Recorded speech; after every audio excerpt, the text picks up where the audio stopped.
but we're men enough to figure it out. I'm sports mad at you. We need to talk this out. I am. I'm very sports mad at you right now. For things that you've been saying, Larry. For things that you've been saying on my phone, on Twitter, to my face, right in the face.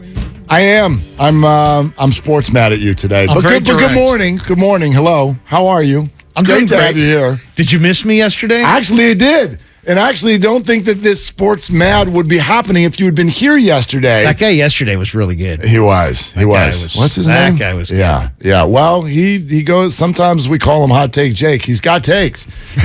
So you got a tough act to follow. But if you'd been here yesterday, you would have heard the parade of NFL players and NFL coaches and NFL former GMs. You would have heard the parade of them say, what has happened with the 49ers is not great for Trey. It's not great for Trey.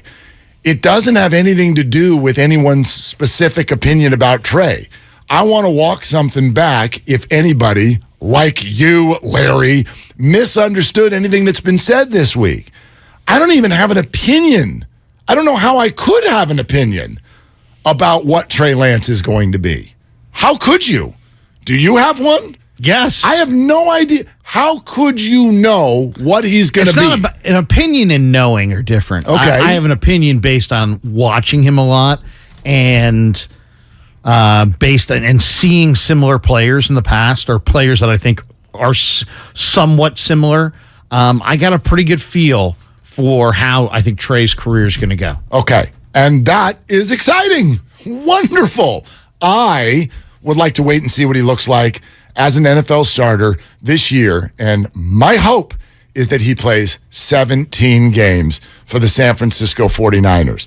Everything I've said over the last 48 hours has to do with my read on what the 49ers just did, because I went back and I looked at it actually. Since 2010, every single first-round quarterback taken, all of them, and some of them are number one overall. There's a ton of bad ones. And there's a ton, always, right? And we knew this. Like, I remember the conversation in the draft last year when you had the five guys that everyone was talking about. Shout out Five Guys. A little too pricey. But anyway, when you had the right? Anyway, the five guys. Hit Five Guys yesterday. You did? Yes. What'd you order? Just a regular hamburger and Cajun fries. Fries. And the final total was? And I paid for the other person. It was like $32. You paid for the other person? Yeah. Are you cheating on your wife? That was very no. That was very mysterious. It was the other person. It was a business meeting, Mark. You had a business meeting at Five Guys? Yes. What kind of business are you running? Seriously, yeah. One where we meet at Five Guys in the middle of the day. Oh, tell you what, that sounded like a drug deal, to be honest with you. Anyway. Hey, can I get some swag? You get some... Wait, no, you go first. No, you give me the money first. No, you put it in my pocket first. Yeah, the Curb Your Enthusiasm. Totally. I'm greatest scene of all time. I'm going to put the burger under the third table. You come in. You better be alone. Anyway, my point is this. That's very, very exciting. If you think he's going to be good, I hope he's going to be good. And I have no idea. But if you go back to those five guys, there was the comment made by many that says history will tell you that at minimum, three of these dudes are going to stink. I know. And maybe, it's hard. I wrote down four. their names. I was like, wow, who could they be? Well, right now, you'd probably say Trey Lance, Zach Wilson, and maybe Trevor Lawrence. Well, Mac Jones made the playoffs. Right. Davis Mills had almost a 70% completion right, percentage. And then there's always somebody hiding in the weeds in the second, third, or fourth round that ends up being a dude. Fields looked really good at times. I mean, I don't think anybody has solidified themselves. Nobody's written in ink that they're good. Nobody's written in ink that they're bad. Is that fair? Yeah. Zach Wilson would be the first one that would scare me right now, but that's not surprising because he's a Jet. Right? Like, right. He's had injuries, and he's had the worst lot in life in terms of those five. Terrible O-line, yeah. All that. There was a stat I saw, actually not a stat. I think Mike Lombardi sent this out yesterday.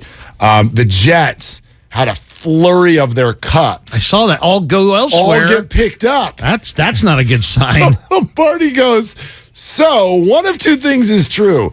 Either the Jets are really bad at evaluating their players, or they're really good. They just have tons of good players, and there's nothing they can do about it. Which do you think is true? I I would say Joe Douglas right now is not feeling too good. Anyway, so that's the GM in New York. Yeah, like I'm not here to say that we've got any clue on what any of those 5 guys are going to be as pros. And in no way, shape, or form am I even concerned about Trey. The concern word that I kept using is based on what I see the 49ers doing. And of every first-round quarterback picked last 12 years, all of them, no other NFL team once, not even for a guy picked 30th like Lamar Jackson, not one has put a big-name backup right behind him once he started.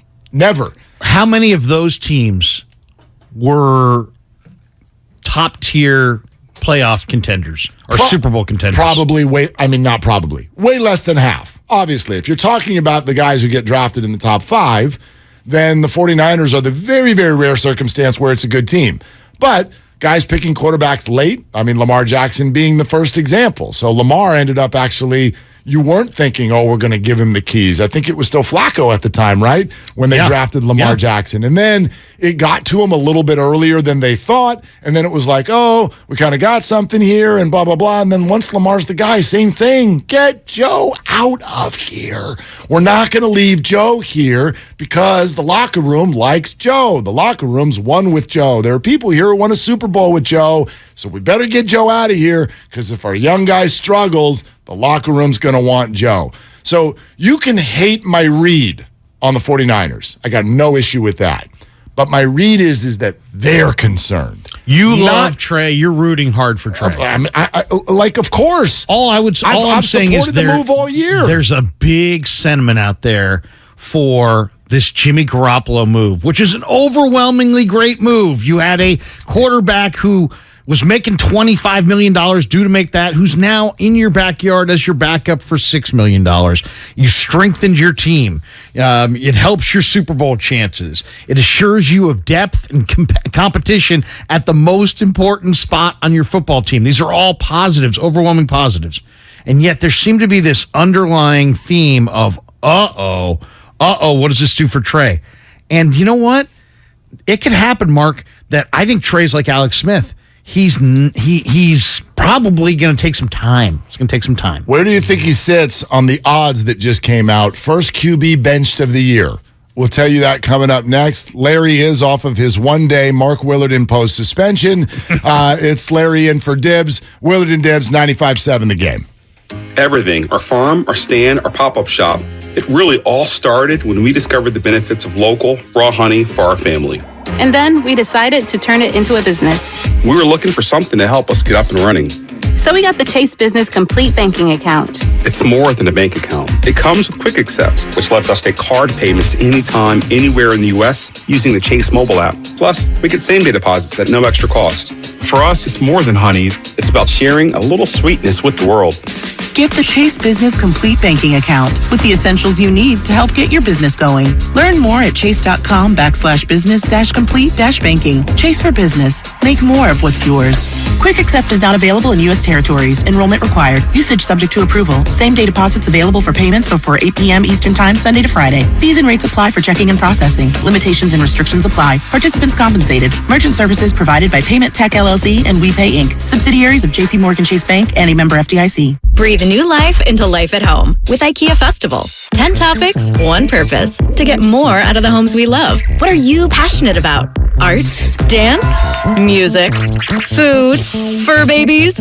Get inspired, create, and share with us. With celebrations, giveaways, IKEA family offers, and live streams with expert advice. It's all happening at IKEA Festival. Join us from August 26th through September 10th online or at your local IKEA store. Learn more at IKEA-USA.com. Okay, you know those amazing spots only the true San Francisco locals are in on? Like Square Pizza. That place with the square pizzas? Or Mama Hoo-Hoo. The spot for sweet and sour chicken that's anything but so-so. Order up! You know, with the Granch dressing. And all the other spots the real SF locals know without us even saying them. Yeah, they're on DoorDash. San Francisco gets it. DoorDash has it. Floyd's Roger Waters. This is not a drill. We're doing a show in the round. It's something new. I look forward to the challenge. Featuring his songs from the golden era of Pink Floyd. Friday and Saturday, September 23rd and 24th, Chase Center in San Francisco. Tickets on sale now at rogerwaters.com. Produced by AEG Presents.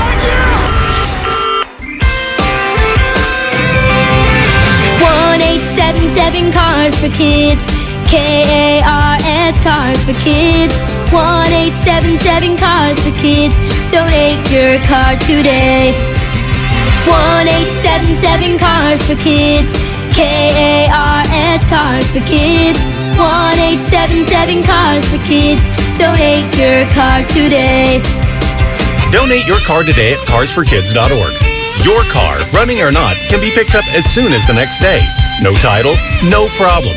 Call 877-CARS-FOR-KIDS or go online at carsforkids.org to donate today. 1877 Cars for Kids. KARS Cars for Kids. 1877 Cars for Kids. Donate your car today. Now accepting donations of land, homes, buildings, or any kind of real estate. Kirby is your driveway mechanic. They bring the shop to you with brake and tire replacements, oil changes, and much more. It's the ultimate convenience. Easy booking, transparent pricing, on-time arrivals, and service right in your driveway. No waiting rooms, and direct access to your mechanic with friendly and reliable service. No middleman or upsells. They're so sure you'll love the convenience. Take $50 off your first oil change with code OIL50 at Kirby.com. That's CURBEE.com and use code OIL50. Kirby, your driveway mechanic. That's the sound of a crack in the ceiling found at a home inspection. But with a Realtor by your side, a newfound leak might only cause minor worries. With their expertise, a Realtor can suggest a credit at closing and even connect you to a contractor to help you shore up that leak and alleviate your worries. When it comes to cracks in your plans, the expertise of a Realtor can make all the difference. The difference between an agent and a Realtor is real. Realtors are members of the National Association of Realtors. That's who we are. Hey everybody, it's Boomer Esiason here. When a part of your offense isn't firing on all cylinders, it shows. And sometimes the only solution is to replace that part with something new. It's true on a championship team, and it's also true with cars. That's why I love eBay Motors. They have all the right parts at the right prices. 122 million of them, by the way. And that way you can get the parts that you need to make your car a winner. ebaymotors.com. Let's ride. Tonight on Fox. Here we go. One of the nation's most historic programs looks to light up prime time. I'm coming for number one. I'm coming for number one. Sean Clifford leads the Nittany Lions. Wow! Touchdown! In an electrifying Big Ten matchup against Aiden O'Connell and the Boilermakers. Are you kidding me? It's going down. Penn State, Purdue. Coverage begins tonight at 7 Eastern on Fox. Sponsored by Rocket Mortgage. Starting Stronger starts at AutoZone, where they've got battery solutions in the form of free battery testing, free battery charging, and replacement batteries that fit your needs. That's what makes them America's #1 battery destination. Get in the zone. AutoZone.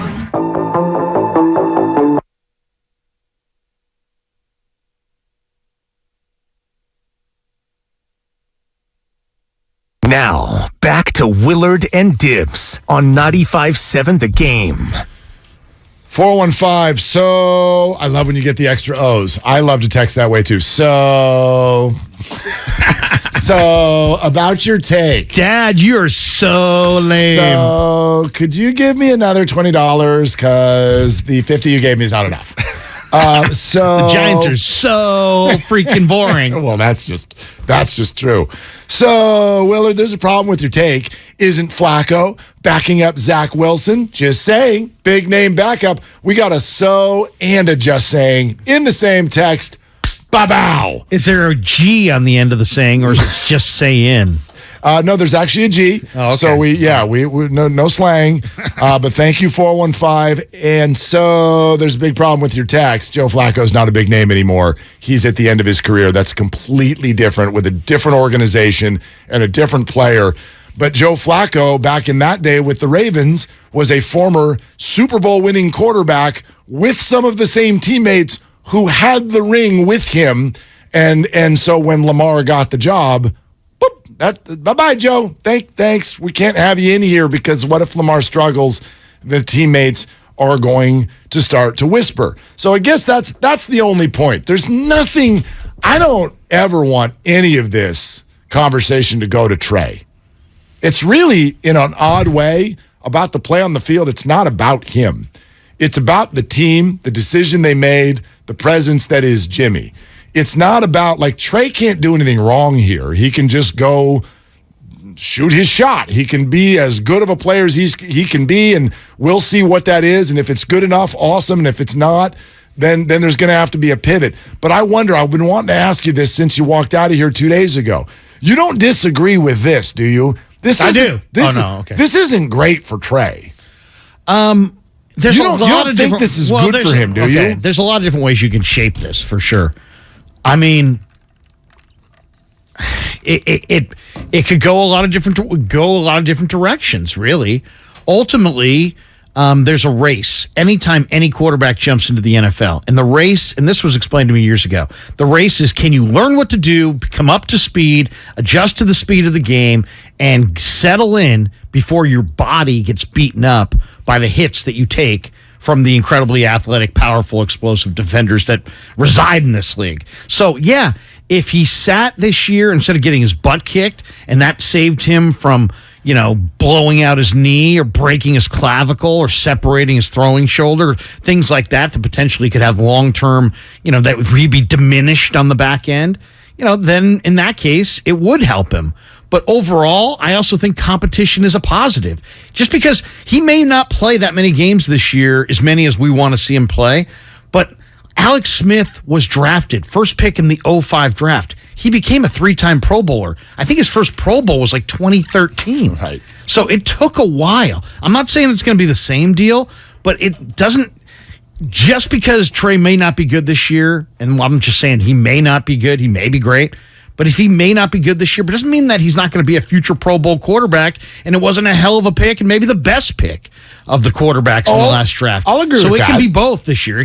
He could be a colossal, disappointing, and still very much headed towards a future that includes multiple Pro Bowls and maybe a Super Bowl. He could. We're just in an instant gratification society. I don't disagree with that. So, again, my whole thing on this has been that I believe, and you can tell me I'm wrong, and I'm totally will accept that. I believe the 49ers hoped they were more sure about him today than they are. They're hedging. The one undeniable thing is they're hedging. Like, if I had to boil the last 72 hours down to one sentence, that's my sentence. It has nothing to do with what I think about Trey. It has nothing to do with, I believe the 49ers hoped they were more sure today than they are. There's no doubt. That's my sentence. There's no doubt they're hedging, right? We're in agreement on that. But here's the other thing nobody talks about. Their track record of handicapping the quarterback position sucks. Not great. For the most part. They've missed on a few guys. They didn't go after Mahomes. They didn't go after Watson. They decided to go with Hoyer. They haven't made every right decision on the quarterback. They traded a second rounder for Jimmy, and I will forever say that was a hell of a move. Right, but my point is just that their evaluation with quarterbacks is not like the strength necessarily. They don't have a track record of they hit winners on every quarterback decision they've made. Agreed. So if they are hedging here, that doesn't even tell me anything really about Trey. Yeah. We're not going to find out about Trey until he actually hits the field, actually does it, and we get, real NFL games to break down. Richard Sherman weighed in on this. I think you will specifically love what he has to say. If you didn't hear it already, we'll have that in just a little bit. Do you know who Zach Gelb is? I watched the video last night. Oh my gosh, there's a conference call with Aaron Donald. I almost got offended by both Aaron Donald and his PR rep. This is really interesting sound. You're definitely going to want to hear it. And you made a statement on the changeover about what Gabe Kapler said yesterday. And we've got that for you as well. And I think interpreting it is going to be interesting for sure. Haven't had a chance yet to say good morning to everybody on the text line on YouTube. Good morning, YouTubers, Twitch. Hello, 888-957-9570, our number. That's the Comcast Business text line as well. We would love your communication throughout the show. Larry in for Dibs both today and tomorrow here on 95.7. Well, let's see how today goes, and then we'll... Okay, that's actually fair. Yeah, you might get suspended again. So who do you think around the NFL, odds, which are now out, right? First starting quarterback to be benched in 2022? You have the list, right? Did you already look at it? I have the list. I already looked at it. Okay, but did you memorize it? No, I didn't. All right. Did you remember who's number one? Who do you think's number one on the list? I didn't memorize it, actually. I would guess maybe Justin Fields? No, Justin Fields is all the way down at 1, 2, 3, 4, 5, 6, 7, 8, 9th. 9th at plus 1,200. Justin's got the gig there. Is Andy Dalton still there? Who's backing him up? I don't even know who's back. Good question. See, which, by the way, is going to underline a point I've been trying to make for the last 2 days. It doesn't matter who the backup is. Nobody even knows who the backup is. Could I quiz you on backups? You're like a roster guy. Do you know a bunch of them. Who's Tom Brady's backup? Blaine Gabbert. Is it still Gabbert? And Trask is there. Okay, and I know Jordan Love is in Green Bay. Who's Mahomes' backup? Henne. Or it was Henne. Is it? I don't know. I'm not sure. Chad Henne. Justin Herbert's backup is?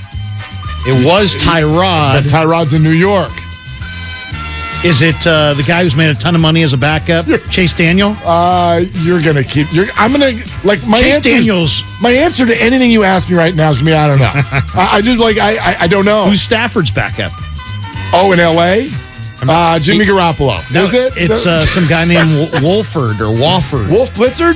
Yeah, Wolf Blitzer. It's Wolf Blitzer has shown up. CNN correspondent Wolf Blitzer. If Wolf Blitzer was actually his backup, man, I would just go all out blitz on every play. Very well played. Very well played. The quarterback must go down and must go down hard. We need me, Wolf Blitzer. We could make up names right now, and I'd be like, yeah, I believe that. I have no idea. Well, we know Dak John Prescott. Wolford, by the way. John Wolford? Wofford? Wolford. Wolford. Okay, that's Matt Stafford's backup? That is correct, according to the ESPN depth chart. And who's Justin Herbert's backup? Chase Daniel? Is it Chase Daniel? Or is it Easton Stick? No. I'd love to have Easton Stick on the show. He went to North Dakota State. Well, I know that. Yeah, he'd be great. He was there. He'd be Carson a great interview. Wentz, Easton Stick, Trey Lance. That's how it went. Yeah, go ahead. The backup in San Diego is Chase Daniel. Easton Stick is the third string on the depth chart. We nailed it. We got them both. Wow. And thank you for saying San Diego. Love you forever on that one. Sam, who is, well, we did this yesterday, but do you know who Josh Allen's backup is? It was Trubisky. Nope. Well, obviously not this year. He'll be starting in Pittsburgh. And I just watched Carolina Buffalo last night. I know this and one. I didn't even see. He's a good one. He's a good one. He's a good backup? He's got a resume in this league. No idea. Case Keenum. Case Keenum will be backing up Josh Allen this year. See, I didn't know that. Who's Lamar Jackson's backup? Don't say RG3. Huntley? I think it is. I thought they might have cut him, maybe. Actually. Maybe not. I don't see. It was last year. Last year was Huntley. So, who's Dak Prescott's backup? Danny White. Thank you. Yeah, Roger Staubach. No. I mean, there is. No, it's Cooper Cup. That's Cooper Cup. Cooper. I don't know. Cooper Rupp. Garrett? Is somebody named Garrett? Does he have the name Garrett? I feel like you're a quarterback if you name a kid. Cooper Rush. Yeah. Who is it? According to the depth chart I have here, there is no backup quarterback on the Cowboys right now. Actually, I think I did hear that they cut all the quarterbacks except for Dak yesterday. Really? I think that's actually accurate. Yeah, they cut them all. That's job security right there. It's like, forget it. If he gets hurt, we're dead. Who's Rodgers' backup? Well, Jordan Love. Okay, that's right. Jordan Love. Okay. Only because he's a first-round draft pick I know that one. Minnesota, by the way, obviously have Cousins. They cut both their backups, Mannion and the guy from A&M. And I just watched episode 2. I'm behind. Kellen Mond, who got picked up by somebody. I can't remember who, but somebody grabbed him. Philly wanted him or something. Anyway, I watched episode 2 of Hard Knocks last night. Are you ahead? Yes. Have you watched all 4? I've watched 4 just came out. 4. You watched 4. I've only watched 2. And yesterday was the David Blau episode. I'm like, it hurts even harder to watch him fumble the game away in his first preseason game, knowing dude, you're going to get replaced by Nate Sudfeld in 2 weeks. Like, I now know what happened. It hurts even more because it was like Hard Knocks was prophetic. Like, they're like building, oh, here's his Olympic wife.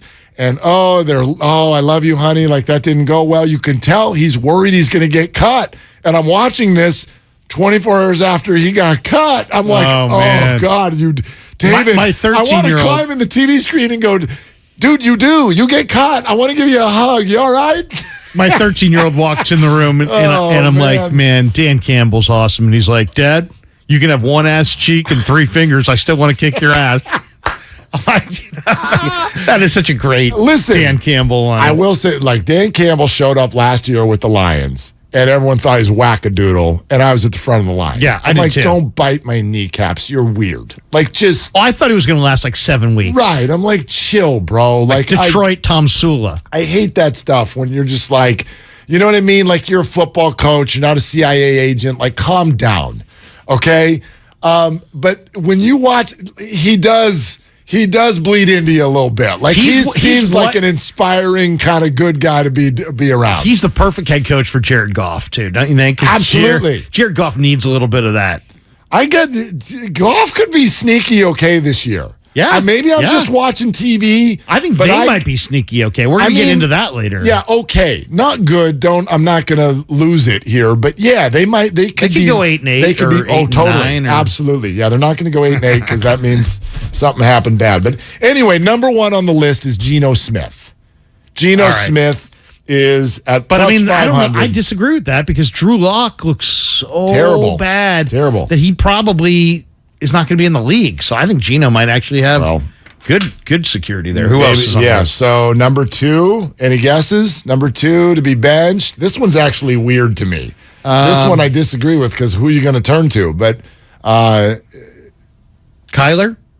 No, Kyler's not on this list. He got that contract, man. He's part of the field. He's going to be fine. Jacoby Brissett. Okay. Jacoby Brissett with the Cleveland Browns, but... Who's their backup? Yeah, like they cut Rosen. They're bringing him back to the practice squad. They got somebody else backing him up, but it's nobody anybody cares about. So why would you... Unless you're saying he's going to get benched after week 11. Right. Or they're going to trade... Gee, smart guy, thanks for that info. You know, they're going to trade for somebody, and then they're going to bench him in week 5 or something. Maybe. Okay. The next ones I think start to make sense. Marcus Mariota is 3rd. Desmond Ridder and Mariota battling, right? Yeah, Desmond Ridder is, Marcus Mariota feels like a placeholder. Next one, Mitch Trubisky, because they like Pickett. Right. And Trubisky has had weird reviews coming out of the preseason from Pickett's just flat out better to now all of a sudden Trubisky looks great, which is typical Trubisky. The Rex Grossman of today's NFL. Where you're like, he looked good today. It's kind of like terrible. Purdy, too. I mean, Pickett's played a ton. He's played a lot of football. Where Trubisky was a 1-year starter at North Carolina and then, hasn't played a ton of... I bet you Trubisky, if you take college starts and pro starts, may have right around the same number of starts as Pickett. Number 5, Tua Tagovailoa in Miami with McDaniel. Again, I don't know who's scaring you. Like, who's the backup in Miami? Is it Bridgewater? Where'd Bridgewater go? Yeah, I think you're right. Is Bridgewater in Miami? I think he is. That one makes sense to me because Tua, anybody who's watched the Dolphins the last couple of years, they were better with Fitzpatrick than they were with Tua. Consistently better. Right. So this is going to be a great referendum on Mike McDaniel, the 49ers assistant, because if they go out there and Tua looks like a completely different player, some people will give credit to Tyreek Hill, but others will give credit to the system. This is the idea behind the system. If McDaniel is coming off of the Shanahan tree, and the Shanahan definition is whatever your quarterback is, he may be good, he may be great, whatever, he's better with me. Like, that has been his statistical past, Kyle Shanahan. Right. Your quarterback is better if he's with me. And McDaniel's going to run that system, and if Tua pops, he's going to get a lot of credit. He's going to get a lot of credit for that. Well, and it's a very, I don't think McDaniel, gets offered that job all the way through unless he, agreed with Chris Greer and the former Raider executive and all these guys in Miami that drafted Tua and are invested in Tua. So I think that was one of the prerequisites in getting that Miami gig is, are you cool with Tua? If you weren't cool with Tua, then we're not cool with you. Yeah. So, but how long will he be cool with Tua? Tied with Tua and in fifth place is Daniel Jones of the New York Giants. But what didn't Tyrod just get hurt? He did, but they said it's not that bad. And I think Daniel in general, Jones is awful. Correct. Daniel Jones should be benched. In fact, he should be cut or traded or whatever. Go back to college. I mean, interesting discussion about how long do you stick with your top 10 quarterback pick? Because this is year 4. 4? Yeah, because they didn't pick up the fifth-year option on Daniel Jones, but he made some passes in the preseason that were like, dude, you need to go see a physician and check your equilibrium and find out if you got something, vertigo or something. I mean, he's throwing out patterns where he's missing guys by 8-10 feet. It's like, what? What are you doing? And he turns the ball over at just a ridiculous rate. So who do you think is 7th in terms of who will be benched at the quarterback position this year? 7th. Trey? Mm-hmm. Yeah. Trey Lance.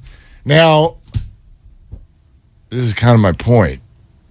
Like, the fact that he's that high on the list is not good for him. It has nothing to do with what I think. It has nothing to do with my faith, my hope, and I don't think it has anything to do with any of our faith and hope, fans, media. Like, we can all have where we want this to go.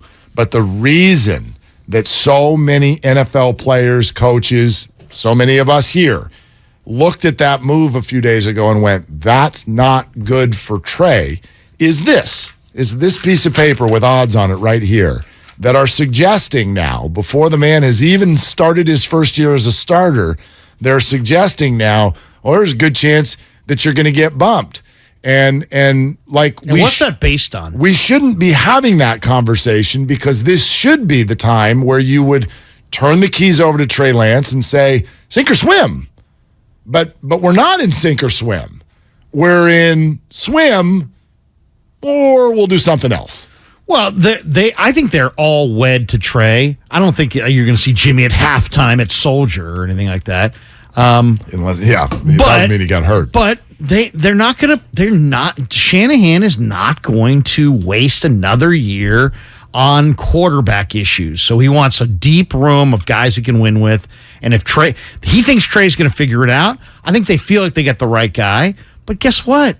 The guy's super, super raw. And for people to act surprised at this point that this obvious raw quarterback is, I don't know, raw is shocking to me. You had to take the macro view with this quarterback. It was always the big swing on the most talented prospect who needs development. And so here we are, and he's played 2 games, and people are already, Phil Simms is already talking about he didn't look good throwing the ball in the preseason. Really? I mean, I don't know. Well, now the preseason matters? Right. So I'm eager to see what he looks like. I've watched him this summer. Mark, I see a pretty good player. I see a guy who wants to be good, who, he's a leader on the team, who knows what he's doing, who's working hard, who's athletic, who's got escapability, who throws a really pretty Russell Wilson deep ball, like drop it in the bucket with some consistency. And I see some inconsistency in the intermediate throws and some of the short throws that should be layups for NFL quarterbacks. So the development, he's on the path. He ain't there yet. And I think he's going to for sure get there because of who he is, but it may not be this year. So how patient can we be as a fan base? And I think Shanahan, 2 years ago, if this had been year 1 of the regime, would have shown total patience. But instead, it's not year 1 of the regime. He needs results. He needs a playoff berth. And so I don't think he's going to be overly patient. So I don't doubt that this is right. Which leads, that scenario is the one that actually, it could be great for this year. You're right. It could be great. There's no doubt, though, if it plays that way, like if Jimmy ends up playing, if this goes away where it's like, Trey's not quite ready yet, and that's okay, let's go to Jimmy, and then the year goes somewhere good in the end, boy, it leaves you in a very awkward position next year. That's kind of one of my points. Like the 49ers, you're going to have a hard time if Trey is too green, and we see it. You're going to have a hard time next offseason going, and now we're giving him the keys again. The public's going to be like, oh, hey now. I know, but that's tough. That is a tough situation. Look at last year with Zach Wilson. Came out, struggled. Behind a bad line, not great receivers, but struggled. Then he got hurt. Then he came back late in the year, and I think he finished the year with he did some good things. I think it was like 8 touchdowns and 1 pick or something like that in the final 3 or 4 games, and he looked good, and he looked like he reestablished himself. It's kind of like Joey Bart after he was called out of the minors this year. He looked totally different than the Joey Bart that got farmed out and was swinging through every pitch. So, I don't know. It's not. I'll say this about Trey. I don't think it's going to be a straight line shot to the top. I think he's got huge talent, but I don't know that we're going to see him show that he's like the next Mahomes this year. Last 5 games for Zach Wilson of the year last year, no picks, but only 3 touchdowns and only 2 games over 200 yards also. So, okay. But it's the Jets. It's the Jets. By the way, the final 3 in the top 10 likely to be benched. Tannehill is 8. Justin Fields is 9. Jameis Winston is number 10. The rest are all in the field. All right. Coming up next, 888-957-9570. Wait till you hear what Richard Sherman has to say about this. And Aaron Donald's just a wee bit uncomfortable interview that you're going to want to hear as well. Larry's in for Dibs. It's 95.7 The Game.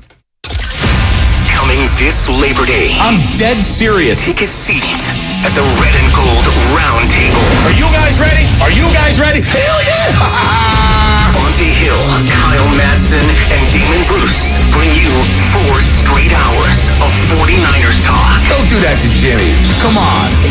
The Red and Gold Round Table, Monday morning from 6 to 10 on 95.7 The Game. Hey, Becky, what about this beat for your next song? It's cool, but I'm into faster stuff lately. Like Xfinity that gives me beyond gig speeds. Got it. What about this then? It sounds powerful, just like Xfinity. Because its supersonic Wi-Fi has 3 times the bandwidth, you can connect hundreds of devices at once. That's what I call power. Unbeatable internet from Xfinity. Made to do anything so you can do anything. Get the Xfinity Supersonic Bundle with unlimited gig speed internet, Wi-Fi equipment included, and a free 4K streaming box. All for $50 a month with a 2-year internet rate guarantee and no annual contract when you add Xfinity Mobile with unlimited data at regular rates. Go to Xfinity.com/gig, call 1-800-XFINITY, or visit a store today. Limited time offer. Restrictions apply. Requires paperless billing and autopay. New gigabit extra internet customers only. Taxes and fees extra and subject to change. Xfinity Mobile requires post-pay Xfinity internet. Reduced speeds after 20 gigabytes wireless usage. After 24 months, regular rates apply. Requires compatible Xfinity gateway. Circle K Fuel Day. What's Circle K Fuel Day? A celebration. 40 cents off per gallon. Look for the Circle K on the fuel pumps. Circle K Fuel Day. That's right. September 1st from 4 p.m. to 7 p.m., Circle K Fuel is dropping the price by 40 cents per gallon to celebrate the long weekend. We're even helping out on snacks with special deals on in-store items all month long. Up to 40 cents off per gallon in certain states in accordance with applicable law. 4 p.m. to 7 p.m. only. Price on pump reflects discounted price during that time. Golfers, tee it up this year at the Golf Mart for the hottest new arrivals from Callaway. Featuring the new Rogue ST drivers, Callaway's most stable driver ever, with tungsten speed cartridge, jailbreak speed frame, and AI flash face. Engineered for max speed and forgiveness. 4 different models to fit every golfer's needs. Think speed, go Rogue. Swing by the Golf Mart and get custom fit for the new Rogue ST drivers today. The Golf Mart, home of the 90-day satisfaction guarantee, and shop us online at worldwidegolfshops.com. We all know someone who's all work and no chill. Trust me, that used to be me. But then I found Galaxy Z Fold 4, which allows me to do more things at once. Much better. Now I can take video calls from my phone and use it to take notes at the same time. Wait, are you at the spa?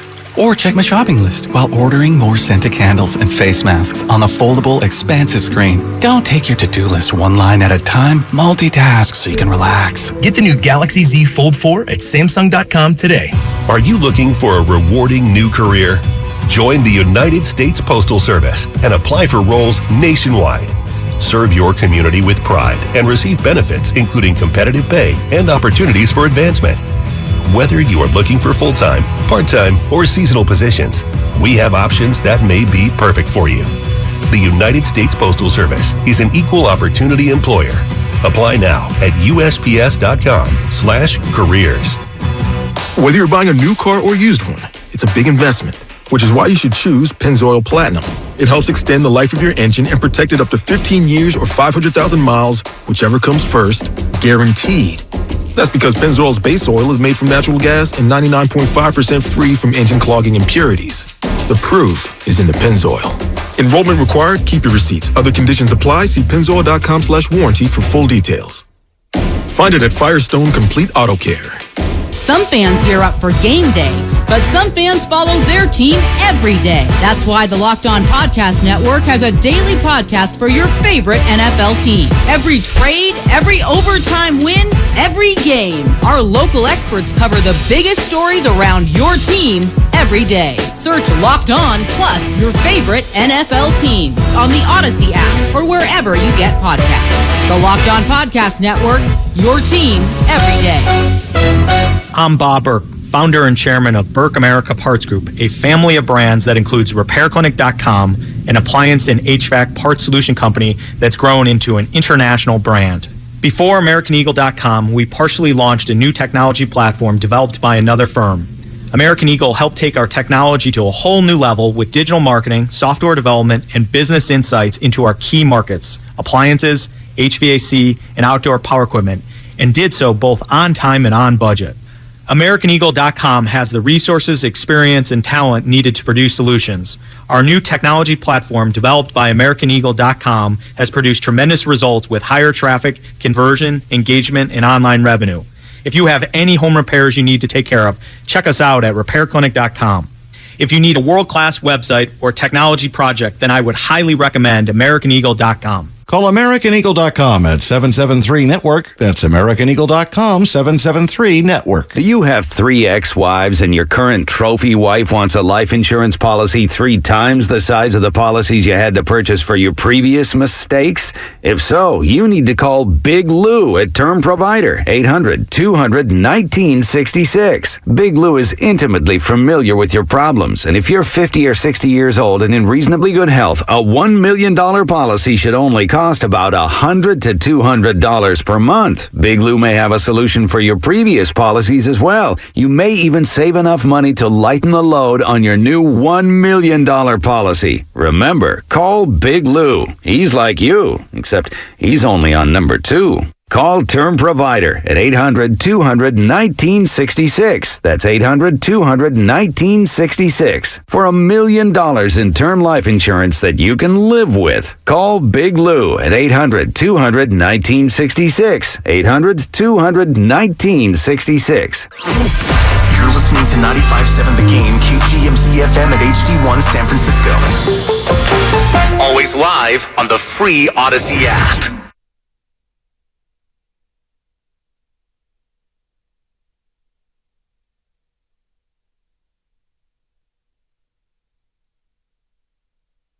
Now, back to Willard and Dibs on 95.7 The Game. All right, Larry is here in for Dibs. It's all sponsored by Fremont Bank, full-service banking, no compromises.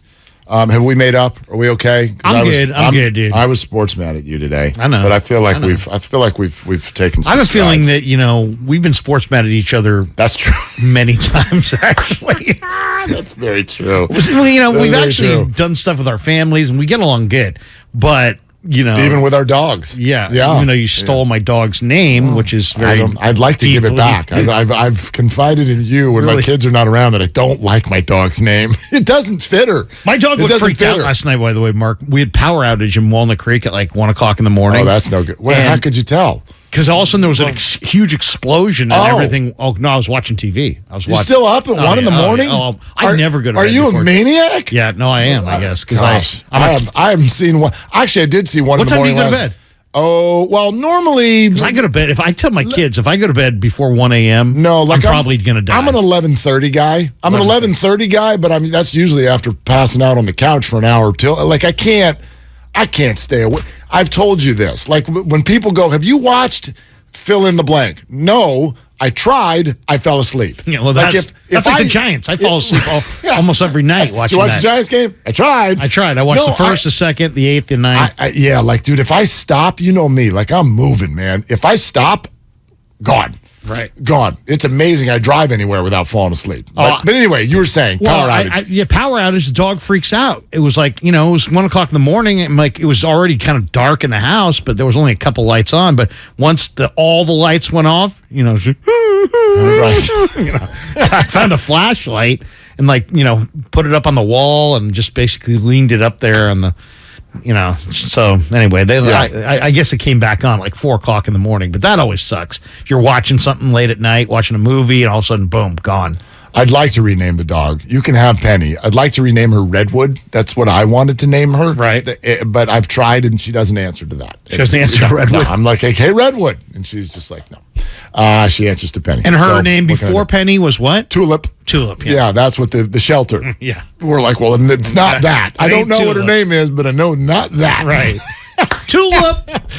Well, especially it's funny that people, you name a puppy and it's like it fits when they're this big, and then 2 months later, you're like, we just named this 65-pound athletic, sleek machine Tulip. Yeah. What are we doing? Well, what the hell are we doing? This guy at the dog park the other day was like, he had an accent, and he's like, I forget, it was like a European accent. He's like, Maximilian. And then I'm like, you ever go with just Max? He's like, no. He only answers to Maximilian. I'm like, all right, bro. Yeah, that's a lot. That sounds pretty intense. Sounds like they've got a very tight bedtime at their house. Let's pass this along. More discussion from John Lynch and Kyle Shanahan. John Lynch said, this is just news and notes I'll throw at you. You tell me if you believe this. John Lynch says there absolutely were talks in camp, requests by other teams to trade for Trey Sermon. But they said no, and today they hope he passes through waivers. They'd love to have him on the practice squad. I would too. 1 o'clock deadline on that. Interesting. They went with Jordan Mason, who looked great, over Trey Sermon, who looked tentative. I think that would be the word I would use. He looked good. I'll say this. If you watch the practices, he looked good in practice. He really did. He looked quicker, faster through the hole, more decisive. When it got into the games, to me, the one that cost him his roster spot was the 4th down run where he danced. Totally. In Houston, he was actually having a good game. Yeah. And then it was 4th and 2, and they handed him the ball, and he just went, I'm not sure where to go here. And it's like, hit the hole hard and push the pile. Just try. Yeah. Instead, he's like a little bit left. He's looking for a cutback. Don't look for the cutback. And then also this from John Lynch, quote, combine time. This is on Garoppolo and any potential trade in the offseason. Combine time, there were really serious talks, probably 2 to 3 teams that I felt like this was going to happen. And then when the news broke of the shoulder surgery, then things went the way they went. This is a direct quote. Cam Inman, our guy, is tweeting this out. Back to the quote. I'm glad we've arrived where we're at. We're happy he's here, end quote. Is Trey glad? Did you hear Peter King with Damon and Ratto? Some of it, yes. Questioning Trey's psyche. That's really the question. It's a great move for the Niners. It's a great move for the team. Guys get hurt all the time. Totally. Is it a great move for Trey's psyche? That is the biggest question. Well, and I know sometimes maybe because a lot of people will immediately arrive at if Trey can't handle this, then he's not your dude. Okay, I'm with you. So let's not just make it about his psyche. How about if I just ended the sentence at Trey? Is this good for Trey? My answer would be no. I don't even really see how you could argue it otherwise. No, it's not good for Trey. It's not good for Trey to have Jimmy flipping Garoppolo on the sideline. Well, I think it is good for Trey. Here's why. Here's the argument I'd make. Because we always look at things and we always think of things as he failed. What if he plays great and he gets to week 6 and he has a 5-week injury? And now you got Garoppolo in there. Garoppolo wins, goes 4-1 in those games. Now Trey comes back late in the year and he's quarterbacking a playoff team, and now he's getting to establish himself as a playoff competitor and kind of take hold of the leadership of the team. They may not have made the playoffs without Garoppolo. So it really kind of depends how it plays out. Totally. There's scenarios that could go either way. Richard Sherman on his podcast said this yesterday. It's going to sound like he agrees with you, and it also is part of what I'm concerned about. So here's Richard Sherman.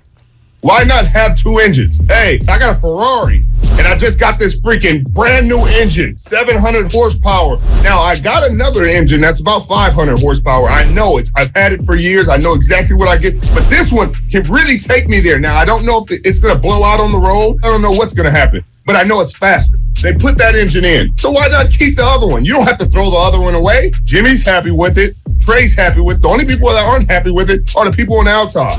Like, hey, if he misses Kittle on this route, or Debo gets upset, or what if that happens in Jimmy's playing? If was a fifth, we'd all be drunk, blackout drunk. We'd be on the sidewalk, strung out. Like, ain't no ifs. Okay, so there's Richard, which there are two things that popped in my mind. Man. First He's of all, awesome. Fantastic. I think Richard Sherman and Draymond Green feel like phenomenal Hall of Fame careers that may end up only getting better as podcasters. I mean, they're built for it. He was my go-to guy. Yeah, how could he not be? He was my go-to guy. Before him, it was Whitner and Boone. But then, recent years, Richard Sherman. And he was so good with his time, man. You go up to him in the locker room. He'd be putting on his suit. He'd be ready to go. He'd be walking out the door. He'd be like, hey, Richard, you got a minute? Yeah, I got a minute. Yeah, looking really, yeah, absolutely. solid guy. No, I'm a big Richard Sherman fan, except for when he keeps the Niners out of the Super Bowl. But anyway, his point here. First off, I wonder how Jimmy would react to, so Trey is 700 horsepower and you're over here 5. You're just 500. And I don't know if you're going to break and blah, blah, blah. But the larger point he's saying, which is I think is a lot of 49er fans thought, is why not? Why not? And he in and of himself is the type of player to where I would answer, well, here's why not. Because as you're saying, keep this thing around in case you need it. Well, wouldn't Richard Sherman actually be the exact type of player, if this had been a year or two ago, who probably would go to Kyle if the season's not going well and say, hey, you put the old engine back in the car. So, yes, why not from a global sense, from a 49er sense, but not for Trey's sense. Yeah, Like, I don't know. I mean, how do you look at things? Do you look at things as a me or as a we? You know, I mean, do you look at yourself as like a host, or do you look at yourself as part of a team on this radio station? If there was a great radio host that could be added to your mix that would help you beat the other side, would you want him? Are you talking about yourself again? I'm just saying. I'm not saying myself. I'm not saying myself. I'm saying there literally is a text on our board. 415. Did Larry Krueger coming to 95.7 The Game affect Mark Willard's psyche? You know, not until this morning. It didn't.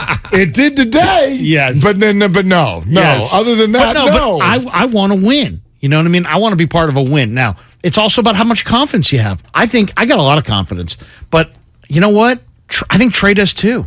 I think you're going to see I agree with that. So I think Trey's got a ton of confidence. And I think everybody, he's got somebody, he's looking over his shoulder and he's got to be good. But do you believe that competition makes people better, or does it make them worse because they're always insecure about who's coming up behind them? It could be, true, and it could be either could be true. I'm not worried about his confidence. I'm not worried about his psyche. I'm worried about his leash. I'm worried about his leash. Well, you're looking at 2022 only. Well, but aren't you also? No, I'm not, because I think. But Jimmy's not even going to be here past 2022. So if you're excited about Jimmy, you're only looking at 2022. I guess I'm excited about 2022 because Jimmy's here. That's fine. But more excited. And fair, fine, agreed. ... Trey's leash got shorter. Agreed. Trey's the patience that Kyle has to show is not going to be as great because he's got better options. So that's I even think Purdy's a good option. Maybe I'm the only one who thinks that. But you know what? You're the only one excited about it. I am. We just went through NFL backup quarterbacks, and we can't even name them. And I'm super sold on Purdy. You watch videos of him when you get home, don't you? I have. You have. Yeah. Even he's already here. Like you can stop scouting him now. I know, he made the team. I know, but I am excited by him because he does do it like really, really effortlessly. I mean, I know he's a little small, and people see Mullins, and I get it. But He's played great. When he threw the ball right to that Houston linebacker, I was a little crestfallen. Right, like crestfallen. And I don't say that to point at Brock. He's the 7th round draft. Fine, like you didn't see him, never saw him. The guy. If you watch the highlight, I'm with the you. linebacker hid behind the D lineman. That sneaky linebacker. He really did. How dare he hide? I just want to know how you felt because you love him so much. Oh, I loved him. And I still love him. When he threw it right to the Houston linebacker, I'm like, what happens in the Krueger household when that went down? I looked at my 13-year-old. See, my 13-year-old. Did you pet Penny? Christopher and we're like the captains of the Brock Purdy fan club. Like we're like soul brothers in our Purdyism. Really? Yeah, he believes too. I believe and he believes. He believes, and he'll say to me, "Dad, dime." He'll walk in the room. Really? Do you realize if we see him play this year, things have gone horribly, horribly wrong? I know. I think they can win games with Brock Purdy. I'm not even here to debate. I think that's how good they are. I'm here to write down 3 things that I don't want to have happen this year, and that's number 1 on the list is Brock Purdy playing. Just when he plays and he plays good, just remember that I will. I'll send you a Sarah McLachlan song if it happens. Okay, he got a little pretty mouth, ain't he? I believe in the kid because you know what? There's a big. It's like funny when you watch quarterbacks. They get the same coverages, the same this, the same that. Some guys can make it happen. Other guys are terrible. So it's literally like, how well do you see it? How well do you process it? How good's your footwork? How accurate are you? The guy plays the position at a pretty high level. So I'm impressive. Now, granted, it was preseason. It was against second and third teamers. It has to be accounted, but he also had a collegiate career. And he looked great in the mini camp. He looked great in the training camp. You don't need to convince. They obviously saw something too. Yeah. I'd love to talk to Kyle about it. They bumped him ahead of Nate Sudfeld, who they had given guaranteed money to. Yeah. So lined up with Detroit today. Yeah, who did. Yeah, back to Hard Knocks. R.I.P. David Blau's career. Sorry about that. I hope he gets picked up somewhere else. Sudfeld's better than Blau. Great. Whatever. Honestly, whatever. But yeah, I think it's great. I hope we never have this conversation on 95.7 The Game or even in our living rooms, because if we see Brock Purdy play, things have gone just woefully out of control for the 49ers this year. RG3, where is he? Kirk Cousins, where's he? The RG3 would be doing media. Right. Kirk Cousins is a multi-millionaire making $20 million a year. Yeah. So I I'm get just what you're saying. The third-round pick over the first-round pick. Sometimes it's not, You're not suggesting that Brock Purdy is better than Trey Lance, are you? I'm just saying he does. Forget Trey Lance. Forget the comparison to Trey Lance. He does things that are the same way. He sees it. He sees it. The ball comes out on time. It's accurate. He plays with tempo. He's tough. He's athletic. He's smart. There's a lot of traits to like about Brock. I know you want to get into some Gabe Kapler stuff. Yes, and actually, not only that, there's something that happened in the Giants game yesterday that I just need to, I don't know if you noticed, I came in with a bunch of junk to get off my chest today. Wow, there's something that happened in the Giants game. Forget who won the game. Forget the Giants season. I am so bothered by something that happened in this game yesterday. And we'll get fan-related, ump-related? I'll tell you. We'll do it in a little bit. But I want to play this real quick because this caught my attention yesterday too. And Zach Gelb with CBS Sports Radio is actually going to hop on with us in about 40 minutes. Good get. Yeah, and he's got the video of the day on the internet for sure. And just to let everyone behind the curtain a little bit about how this stuff ends up happening, sometimes, not always, when a big-time athlete gets put on a radio or TV show, sometimes it's because they're doing PR. Sometimes it's because they're just really nice and somebody's got a relationship and whatever. But you'll notice, Barry Bonds is opening a bagel shop and suddenly he's available. Poof. We're doing the Warrior games here on 95.7, right? Right. Normally on the shows, it's Wednesday, whatever, who's coming on the show. It's usually not Steph, Clay, and Dre. It's usually Looney, GP2, Poole, right? You get it? Moses Moody, we talked to a few weeks ago. Right. When the big boy comes, it's because there are dollars attached. And so the way this works is somebody with a show, a producer will get an email, okay? And it's a PR firm. would you like to talk to Aaron Donald? Aaron Donald will be available on Wednesday from 5 to 6:30 Pacific time if you can make plans. And you're like, sure, I'd love to have Aaron Donald on the show. Great. Here's what Aaron's promoting. And then you get this little piece of paper that's like what you're supposed to read, or you're supposed to lead Aaron into it. And then you get to talk to him and do the stuff that people want to hear about. And at the end, hey, Aaron, so what is it you're doing these days? Oh, well, I'm working with... Kind of like a Super Bowl media row interview. Right. Tell us about Teltronics. You know? I'm working with Bob's Skincare. And let me tell you why. It helps me be a great athlete. So Zach Gelb with CBS gets one of these with Aaron Donald. Right. And Zach, like a G, is like, we're only talking about you swinging helmets, bro. I don't care about your whatever the hell it is you're promoting. We're talking about swinging helmets. And then he's like, I don't want to talk about swinging helmets. And he's like, cool, my show. We're talking about swinging helmets. PR lady comes in, whole thing goes sideways. Take a listen. Practices, because we all saw the video of you swinging helmets and people were wondering what was going on there. It was just a practice. You know, obviously people got phones out and things like that, but I'm not going to sit and talk about negative stuff that happened at a practice. My main focus is Buffalo. So, was there any internal punishment? We talked. So, were you thinking maybe you were going to get suspended or anything? Hey, Zach. I wasn't worried about it. So, yeah, we're just going to focus just here because Aaron's here today to talk about Dr. Teals. So you do have 2 minutes left if you want to pivot to your last question, please. No, okay. Just one more thing, Aaron, on this, and I'll get to Dr. Teals. What sparked it? Just wondering, because I think people are curious about it.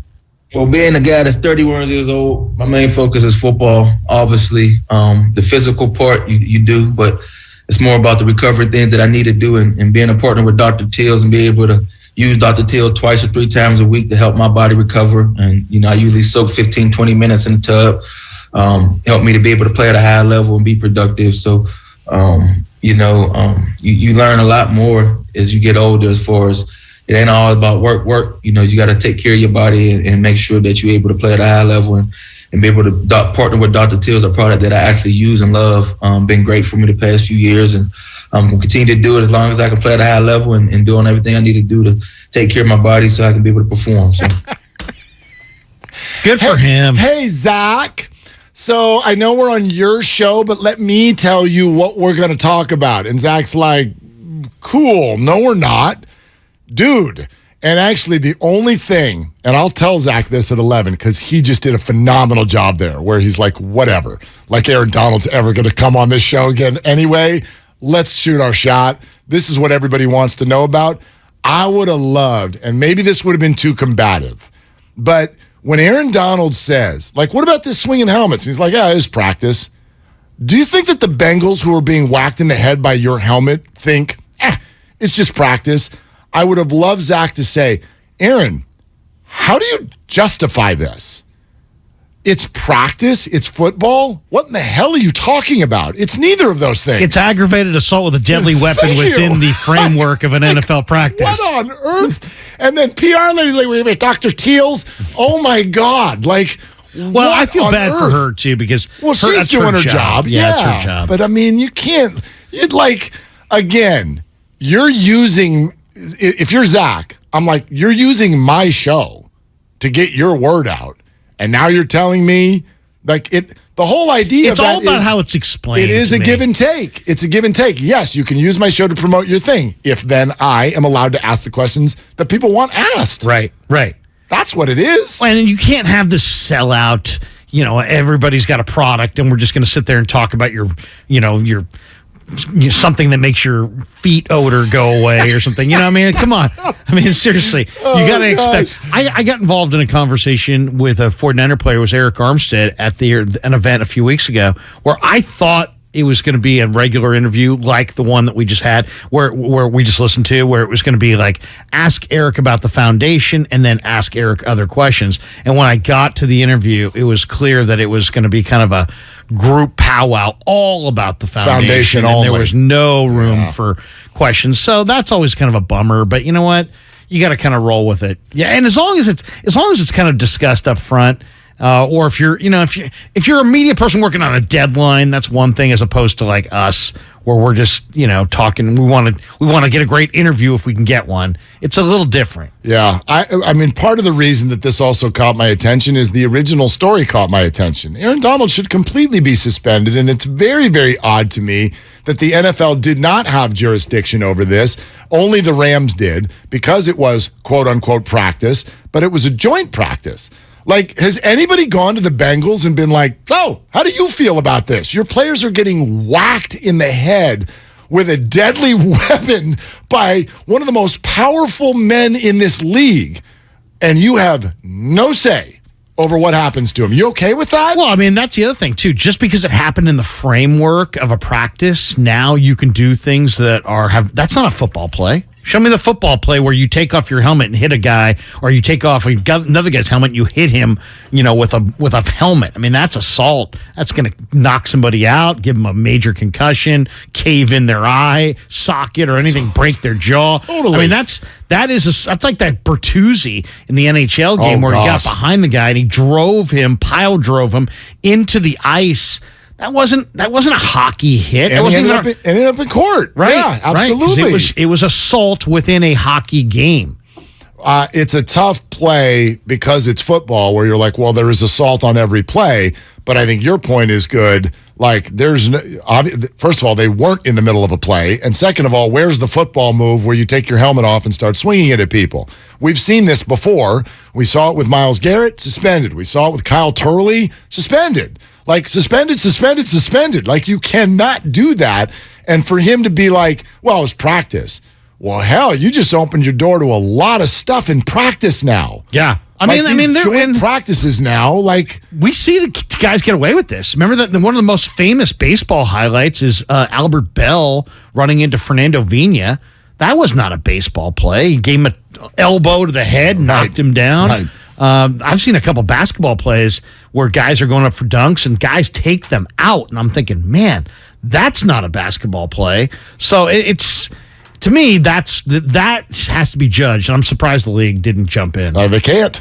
Apparently, this is like a CBA even rule. In a joint practice. I believe there's NFL officials, officiating these practices. That was the word. That's what surprised me, because it was a joint practice. I think it's kind of weird, even if it's just a regular practice, but it's a joint practice. But the league had no jurisdiction. Rams only. Rams were the host. You handle it. What if he busted out a nunchucks and went to town on somebody in the middle? Hey man, it's practice. And he just had him in his back pocket, and he was pissed. Well, if he had done that, he definitely wasn't coming on the Zach Gelb show 2 weeks later. Then he got nunchucks out.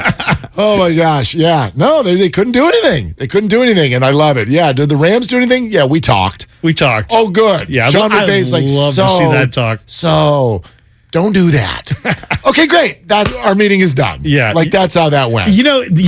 That was probably like a little league conversation. Like, couch your negative comment between two positive comments. Hey, Aaron, you're looking great. I don't think I've ever seen you look better. Hey, maybe not the controlled assault thing. Hey, by the way, did you see what we're eating for lunch? It's going to be awesome. I'll see you in there. Love the effort.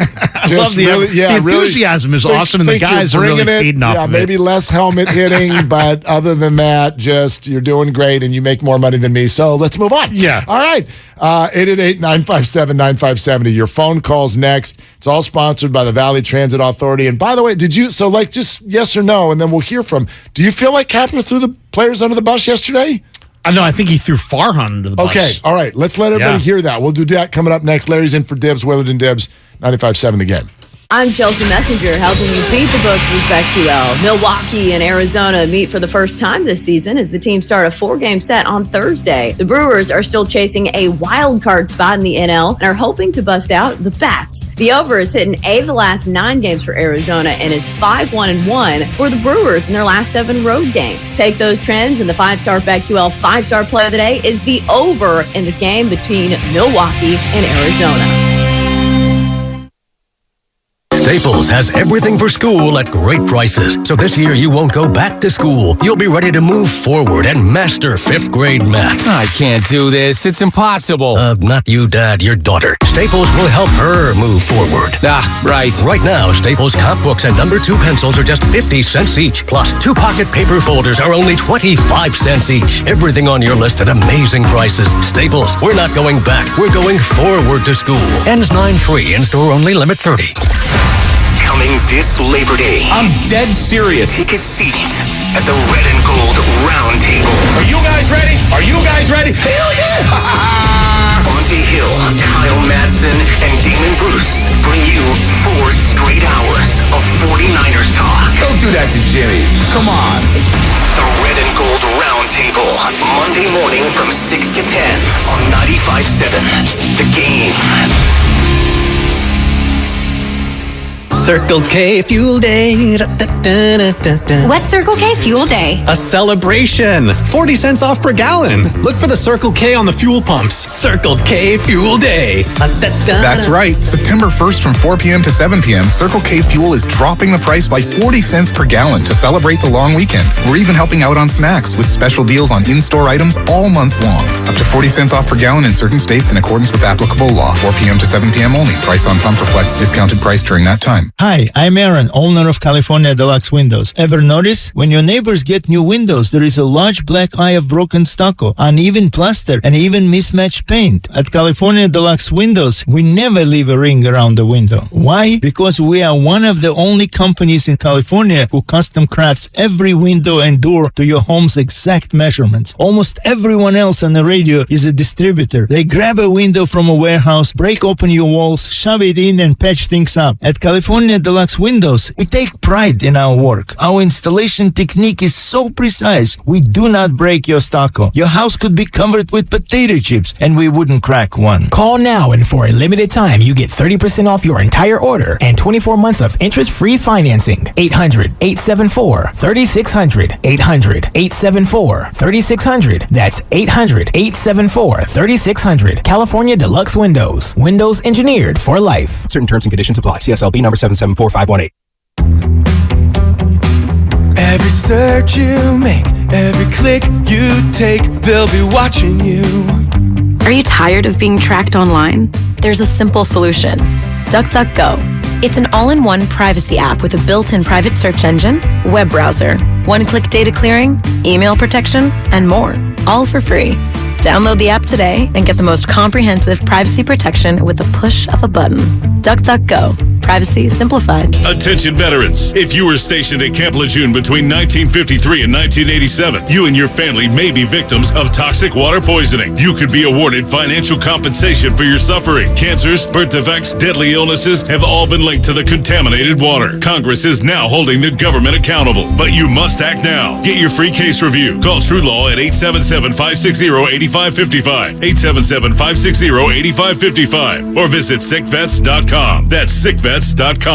At Left Coast Buyers, we buy properties all over California. If you own a house or an apartment building and want to sell it fast at a great price, call us at 925-434-5000. We can pay cash and close in as little as 7 days. We buy properties in any condition, any price range. Do you own a property that is run down and needs thousands of dollars in repairs? Are you out of time, money, and energy? Are you looking for an easy way to get top dollar for your property and sell on your terms and timeline? Well, call Left Coast Buyers now at 925-434-5000. We buy divorce houses, inherited houses. We even buy vacant houses and abandoned houses. Do you have a tenant who hasn't paid? Are you behind on property taxes, mortgage payments, or even facing a foreclosure? Even if you're just nervous about capital gains or an upcoming recession, we've seen it all. So if you or someone you know owns a property and needs to sell, call Left Coast Buyers at 925-434-5000. That's 925-434-5000.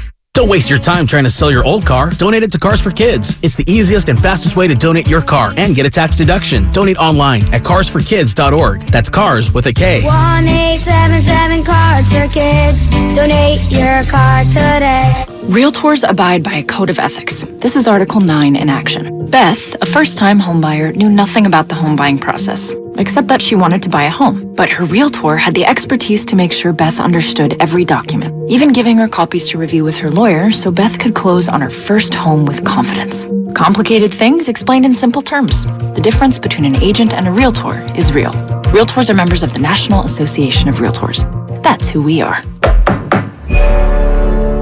TrackPhone wants to know, are you an influencer? A big live streamer? No? Then guess what? You don't need an endless data plan. Get just the right amount of data with TrackPhone's $40 unlimited talk and text smartphone plan. Now with 8 gigs of high-speed data and unlimited carryover on America's largest, most dependable network, now with 5G. Get the data you need at the price you want. TrackPhone Wireless. Now you're in control. Available at major retailers. 5G compatible device required. Actual availability, coverage, and speed may vary. See terms and conditions at trackphone.com. The Labor Day event from Dell Technologies is here. End the summer strong by starting up a new season of productivity. Your business upgrade begins with up to 48% off top-rated laptops, like Vostro, taking performance to the next level with 12th Gen Intel Core processors. It's time to push your growing business even further. What's next for you?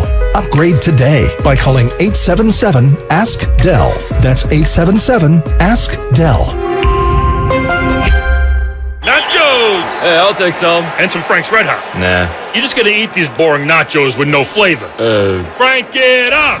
Frank it up!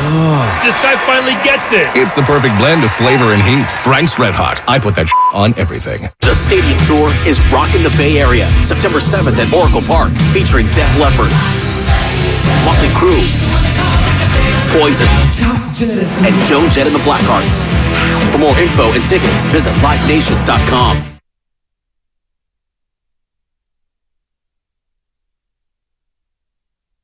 Now, back to Willard and Dibs on 95.7 The Game. Oh, hang on. I've been meaning to do this because we got a good YouTube crowd today. And I've been meaning to do this, and you keep talking my ear off during the breaks, Larry. How you doing, YouTube crowd? No. Hang on. What's up, y'all? Okay, I'm sending that out. We're watching you the same way that you're watching us. YouTube and Twitch, hello. Thank you so much for not just listening, but looking at us. That's weird, but thank you very much for staring at us while we're doing this. And then text line, Comcast Business text line. Thanks for being with us. Phone calls, 888-957-9570. Two things came out of the Giants game yesterday that were weird, that had nothing to do with the game and the standings. So we'll get to that in a second. But I want to get out to peeps on the phone here. Chris in Modesto, you're on with Mark Willard, Larry Krueger, who's in for Dibs, 95.7 The Game. What's up, Chris? What are you doing? Hey, what's going on? I'm from Modesto, but I'm currently at Kramer Junction, pulled over on the side of the road. I'm a truck driver, but I wanted to comment on something you said earlier, if that was okay. Of course. Oh, there's going to be a train. Wow, man, the train's going by. Get off the tracks. Be safe, Chris. Be safe. Good Lord. Flacco over there at the Ravens. So, I'm sorry. That? Yeah. Joe Flacco. Go ahead. What'd you want to say? Okay. Well, I'm just saying that if, obviously the Denver was showing up to trade with a fourth rounder, and they gave up they covered the $18.5 million base salary. You think that if Denver didn't show up for that trade, and Flacco didn't have anybody else to cover his base salary, but yet he still wanted to stay on the Ravens, you don't think they would have renegotiated a contract much like they did with Jimmy?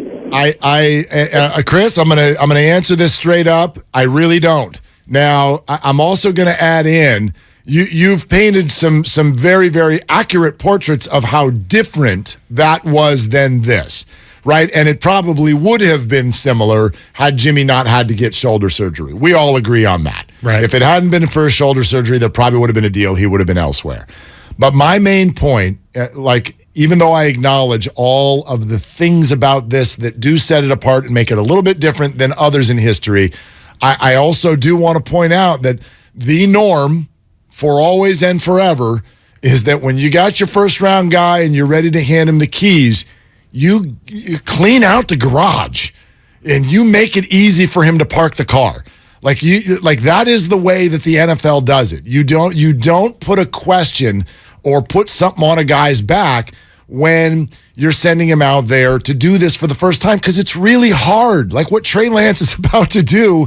And you've detailed it, right? He has not played a ton of football, and he did not play at a big college. Like, this is really hard what he's going to go be asked to do.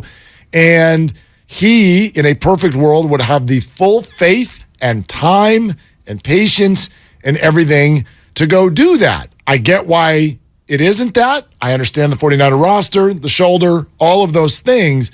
But everybody's got to acknowledge this is not perfect for Trey's in-year longevity.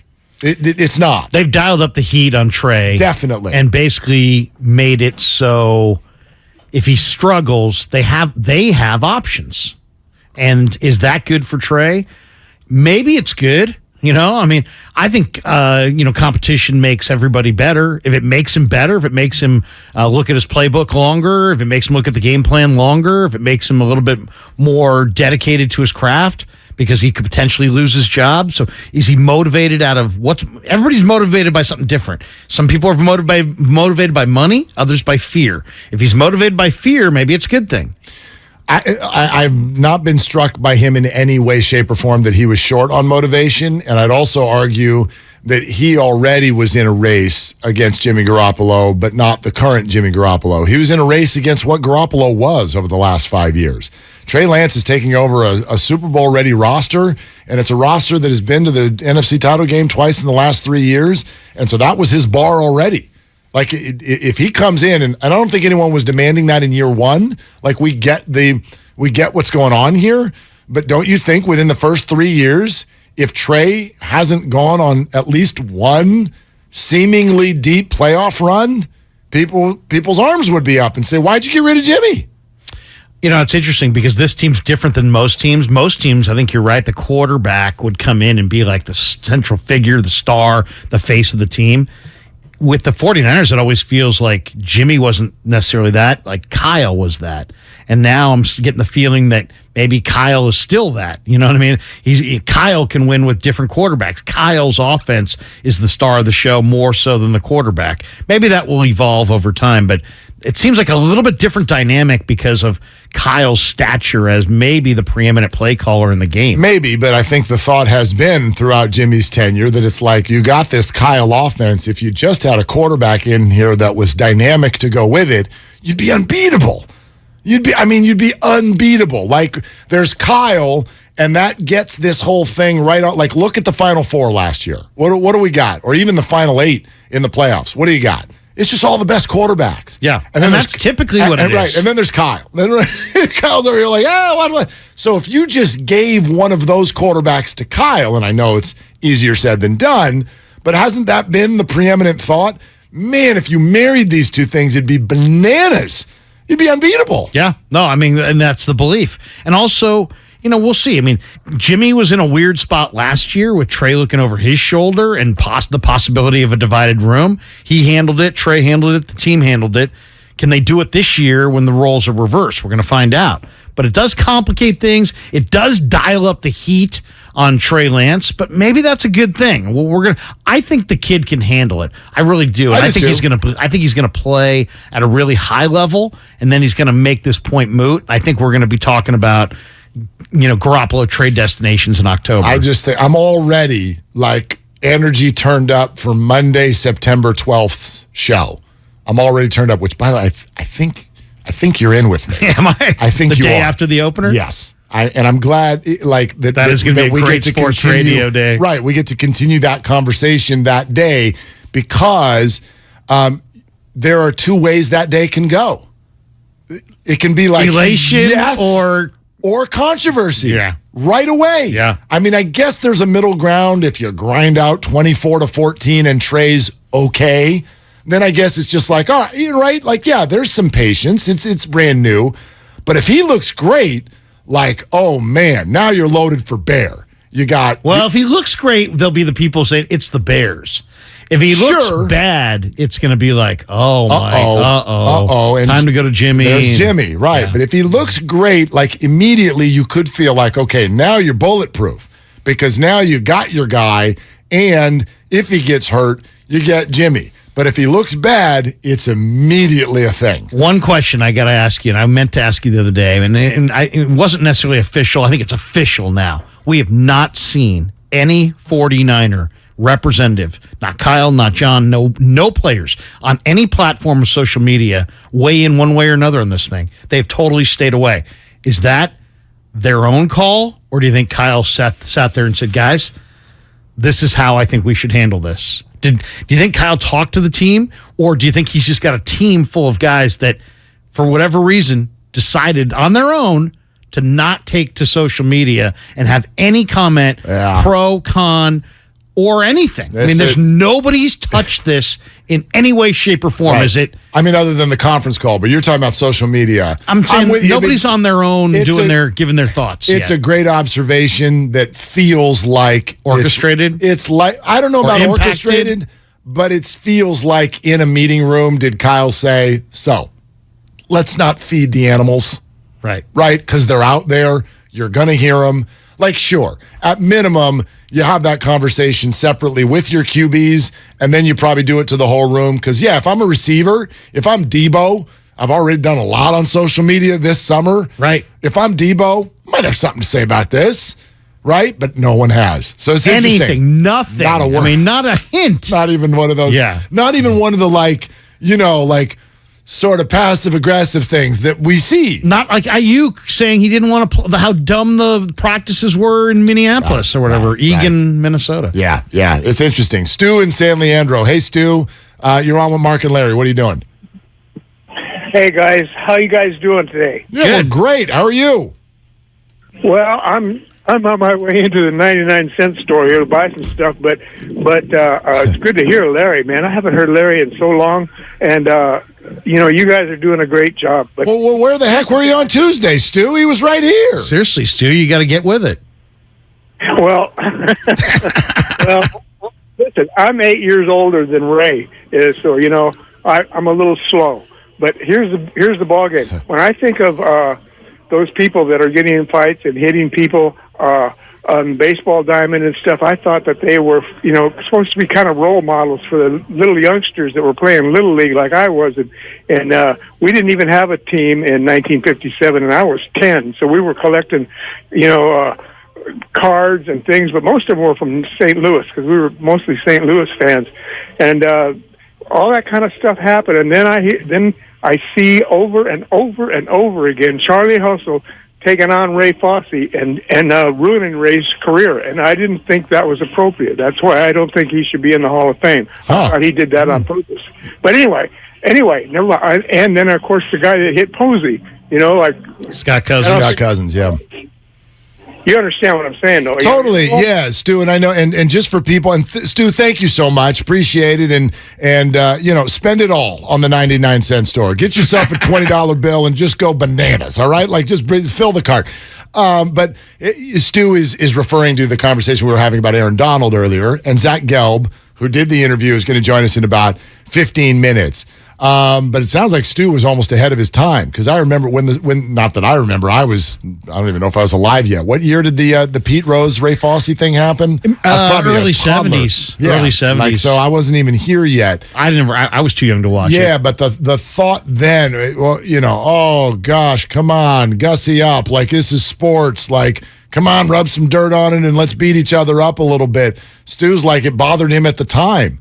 But it's different now. It's different, and I'd also set apart what we're talking about in a situation like Donald. You brought up Bertuzzi. If you're swinging a helmet or a stick, Latrell Sprewell, all of this stuff, like I don't know how we can get ourselves to a spot where it's like, well, it's okay because there's practice and that was our time. Well, and also, think about what you're saying. Don't bring up the Posey thing. Right, that's totally different. Because Scott Cousins, first of all, I know Scott Cousins. He's a good guy, and he had to make that decision in a nanosecond, and he chose an aggressive path, but that was the wild, wild west. That was baseball at that point in history. They've changed because I said I know Scott Cousins. Yeah, gee, do you guys have dinner together? I know Scott Cousins. Actually, my old radio producer he was at his wedding. So we were all, Cousins knows him from USF. He played at USF for Nino Giarratana. Yeah. So Cousins is not a bad guy, but Sabian raked him through the coals. And I mean, I thought what Sabe said was awful. He's emotional. And he was emotional. That's an emotional. It was an emotional reaction. We all love Posey, but that was different. That would, to me, if you want to throw a baseball thing, that's kind of a good comparison.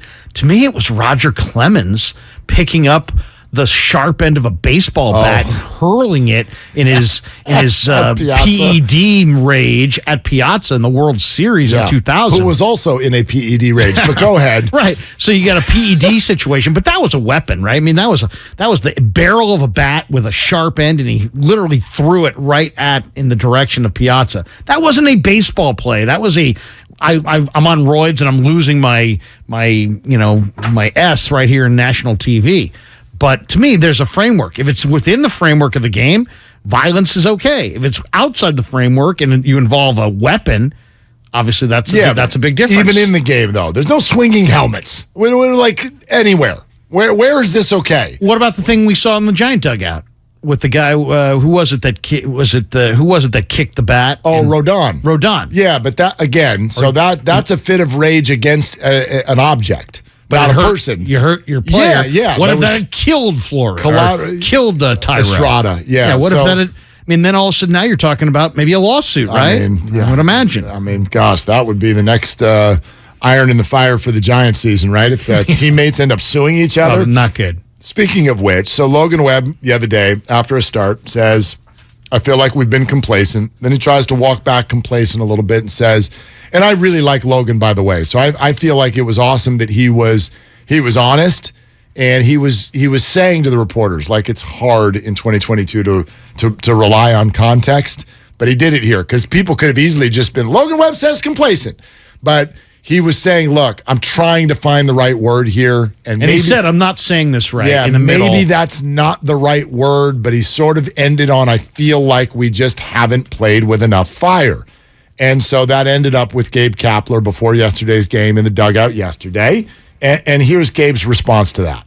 My feeling on that is great. Logan is here to express himself and to share frustration and to share disappointment. He's a leader on our team right now, even if he hasn't fully embraced that yet, in part because I think he's been concerned about maybe stepping on toes from time to time, maybe not feeling quite ready to take on that responsibility, but he is every bit a leader and a huge important piece of our future with a voice that needs to be heard right now and going forward. An interesting answer in that, he's saying, look, I that's fine. Logan's being a leader, but also seems to suggest we need some more out of you.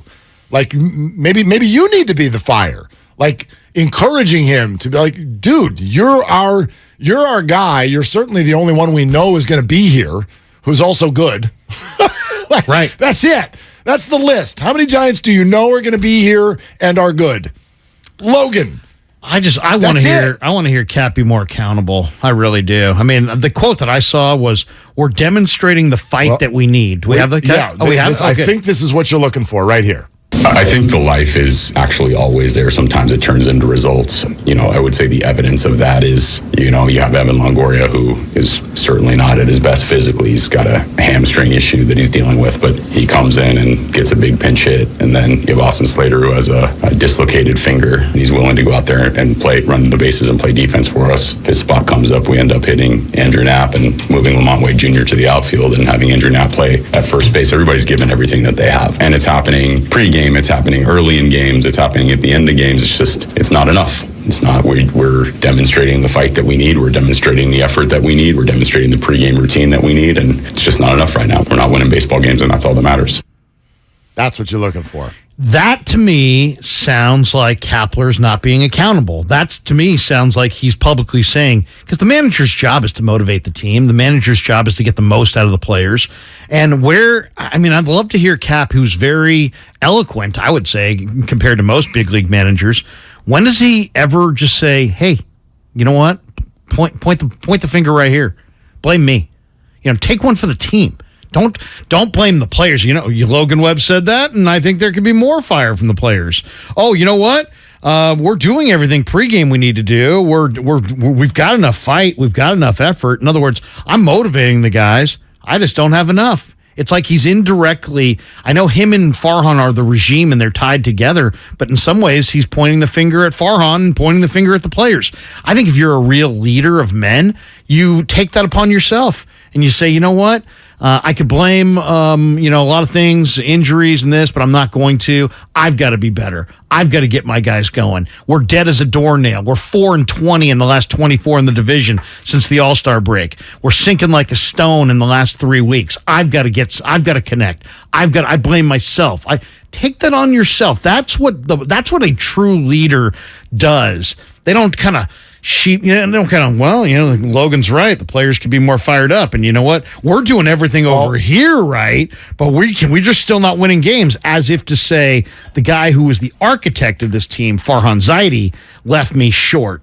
And he didn't say those words exactly, but that's the implication. And so to me, I don't think that's a leader. I think Gabe has lost the clubhouse to some degree based on the effort that I'm seeing. And I'm watching this thing sadly nightly, and I'm not seeing the kind of effort and kind of energy and the kind of drive that I saw a year ago, and I put some of that on Gabe. I think he's got to wear that. Yeah, so it's interesting. He's in a very, very difficult spot, obviously, because when we say, hey, a leader puts it on him, well, not always. A leader also holds the people beneath him or her accountable. I mean, that's part of it too. Partially on it. You got to it's got to be we. It can't be they. Well, I mean, it's his favorite word, we. So, yeah, like he uses we. Have you ever heard him at any point this year say, you know what? It ain't the talent. It ain't the players. It ain't Farhan. It's me, man. I got to be better. Yeah, but we got to be better. But would we react? Would we like that? If he came out and he's like, look, I have done a terrible job. He doesn't say that, but he can say, you know what? I'm going to be accountable here. I'm part of this, and I'd like to. Do we have the cast that we want right now? No, but you know what? We got to be. We got to be better. We got to be tighter. Our game's got to be better, and that's on me. And I'm going to wear that. I'm going to own that. Yeah, that's that. I don't think we've heard that. I will, and I'll also give you this. What you're reminding me of. When I worked in San Diego, the Chargers head coach at the time was a guy by the name of Mike McCoy. Remember him? Yeah. Mike McCoy. Yeah, so we would watch his post-game press conference and almost every week. And it literally, I think, ended up getting him fired. Because every week, it wasn't going well. The Chargers would lose. And his conversation would be very passive-aggressive. To where when the questions were like, why did this happen? Be like, well, we set everything up and we felt really good about the play call and we felt everything good about what we did during the week. And in other words, I put these guys in position to do it and they didn't do it. And even though you're not saying it, it feels like you're selling your team down the river in front of a microphone. And it doesn't play in a locker room. You can't do it. There's nowhere to go from there. They get very mad, very, very quick, and it becomes a problem. So to your point, even if you're not being all that genuine with it, yeah, it helps sometimes to just be like, look, I'm the leader, and this isn't working. And when it doesn't work, the leader's got to throw a different pitch. I think that's everyone's question about Gabe Kapler. Do you have a second pitch? We know what your first pitch is, and when it's working, that's great. What happens when it's not? What's the adjustment?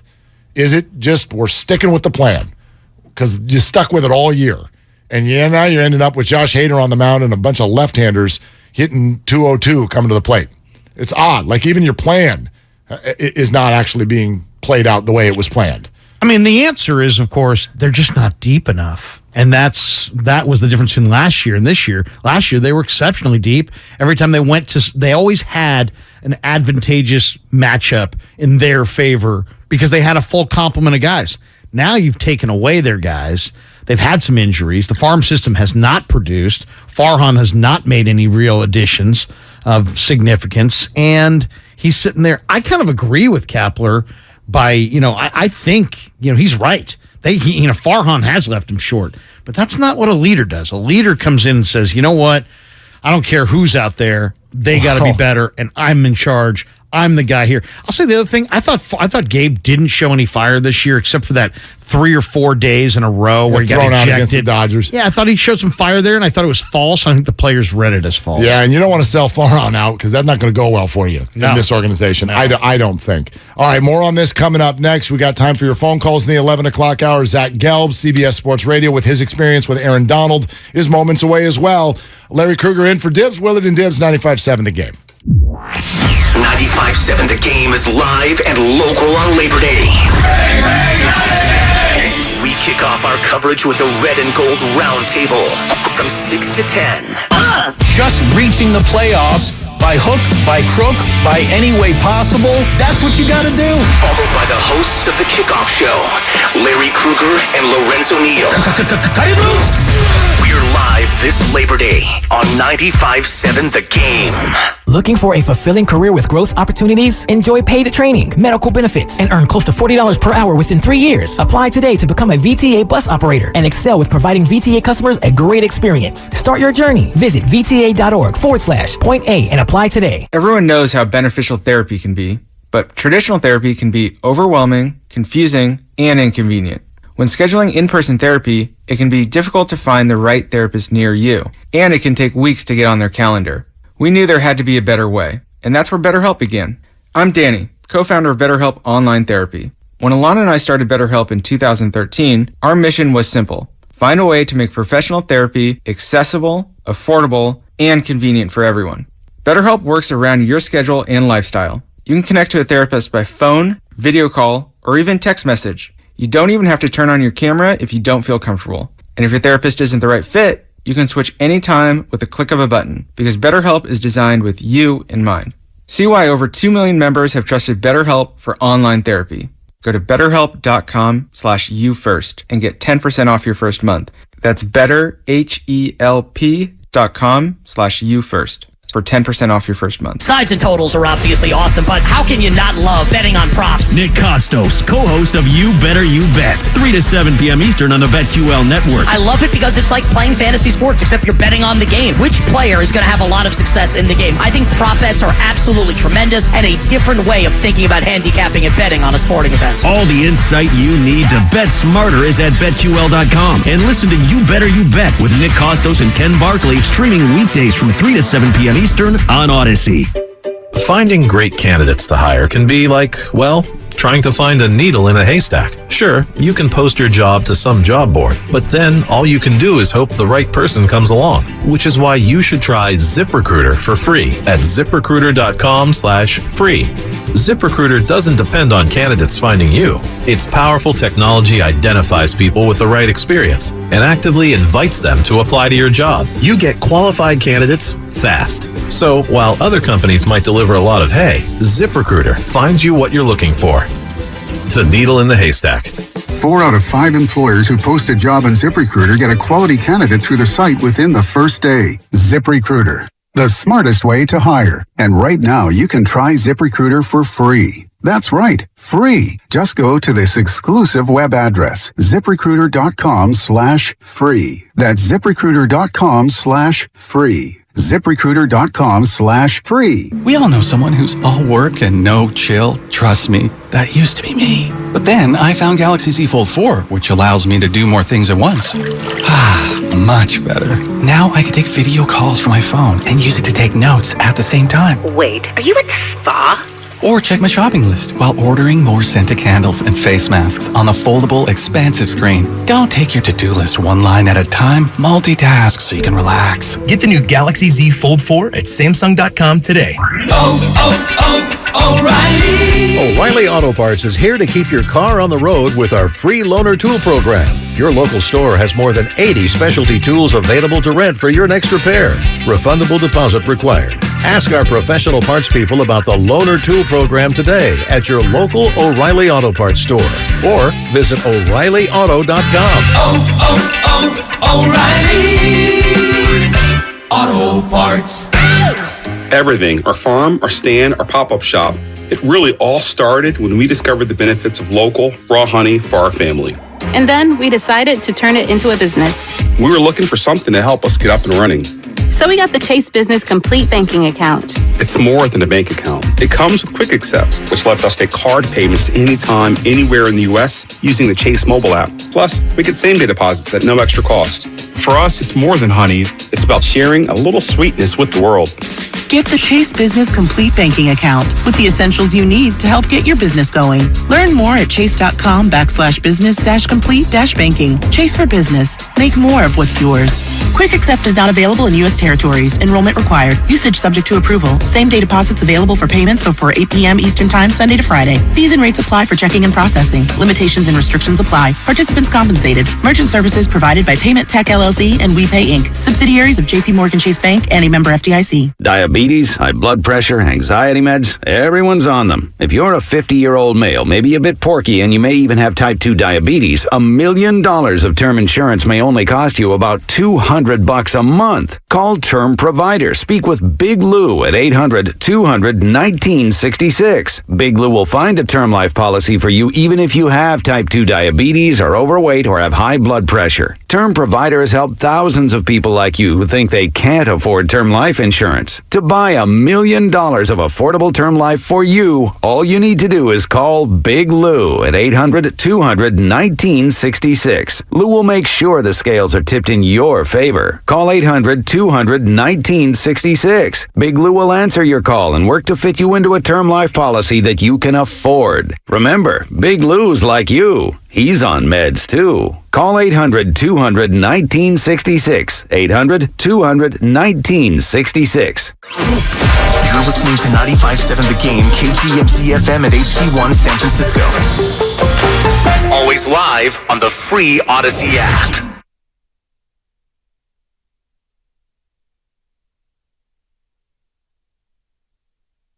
Now, back to Willard and Dibs on 95.7 The Game. Coming this Labor Day. That was my bad. I hit some button in here that I don't even know was in here. That was just like I got a body part that just flew somewhere that it wasn't supposed to go, and it hit something. What is that? Let's get that button out. Why is that even in here? You're like, why is that an option? You know I touch as few buttons as possible. Yeah, I didn't mean to. I just had a spasm. Anyway, I wonder if it feels somewhat like a social media spasm for our next guest, Zach Gelb, whose name has been thrown all over the place just in the last 24 hours. CBS Sports Radio. He is the one who was interviewing Aaron Donald and had the PR rep jump in. Hey, Zach, I kind of wanted to bring you in that way. Hey, Zach, hi. How are you? Guys, I'm just here to talk about Dr. Teals today. Okay, thank you. Yeah. I don't think I'll answer it. That's all we're going to ask about is Dr. Teals. Yeah, who are you working with today, Zach? Thanks for coming on. Yeah, no problem. Thanks for having me. Oh, gosh. So first of all, my man, great job. Like, exactly. I think all of us in the industry we're feeling that from all kinds of different angles, where a PR rep is like, we're here to use your platform to promote our stuff, but we're not here for the other side of the give and take, which is to allow you to ask the questions that people really want asked. So great job, and take us through what was going on in your mind as it all unfolded. Yeah, so about 10 days ago, I get a pitch. Would you like either Aaron Donald or Derrick Henry? So I said, let's go with Aaron Donald, and then obviously we know what happened at the joint practices. So I was kind of thinking there was eventually going to be an email that would come out and say, hey, you're not allowed to ask what happened at the joint practice. That never came my way. No one ever told me I couldn't, ask something in the interview. So the interview was going down. First 6 minutes, we talk about his future, winning the Super Bowl, all that stuff, and I knew I had to ask about it. So I'll say this. I was surprised. I knew the PR people were on the call. They were on the Zoom right in front of me. I could see it.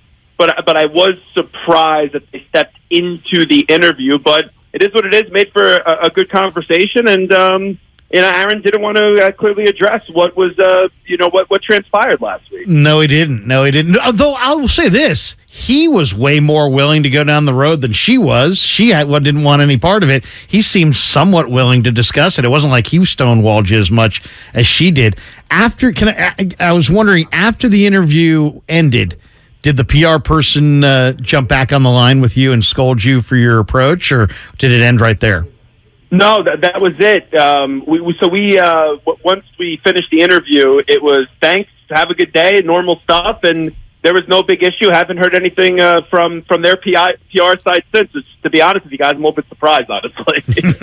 Just for people, they should be happy. The product's getting more promotion than it would have had in any other campaign. Oh, exactly. Usually a guest comes on, they promote a product, and it's just what the guest said about some controversial take in the NFL. Here, the product's getting blasted everywhere across the country. I've never heard one of these interviews and ever remembered the product ever before, but I do in this one. Yeah. Dr. Teals, yeah. And so if anyone's joining us right now did not hear at least the beginning of the exchange between you and Aaron Donald and then the PR rep, here it is. Practices, because we all saw the video of you swinging helmets and people were wondering what was going on there.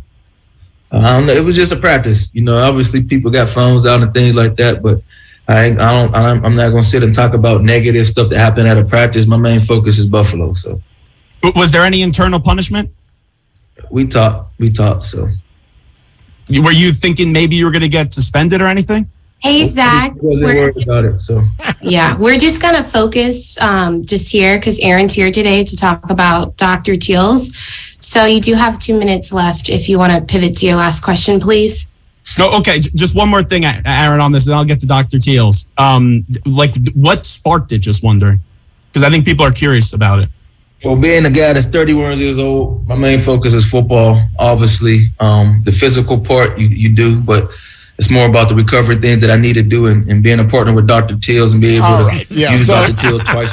So that's when Aaron then adeptly goes, well, I'm just going to take this question and turn it into a Dr. Teals commercial. Right. And so that's fine.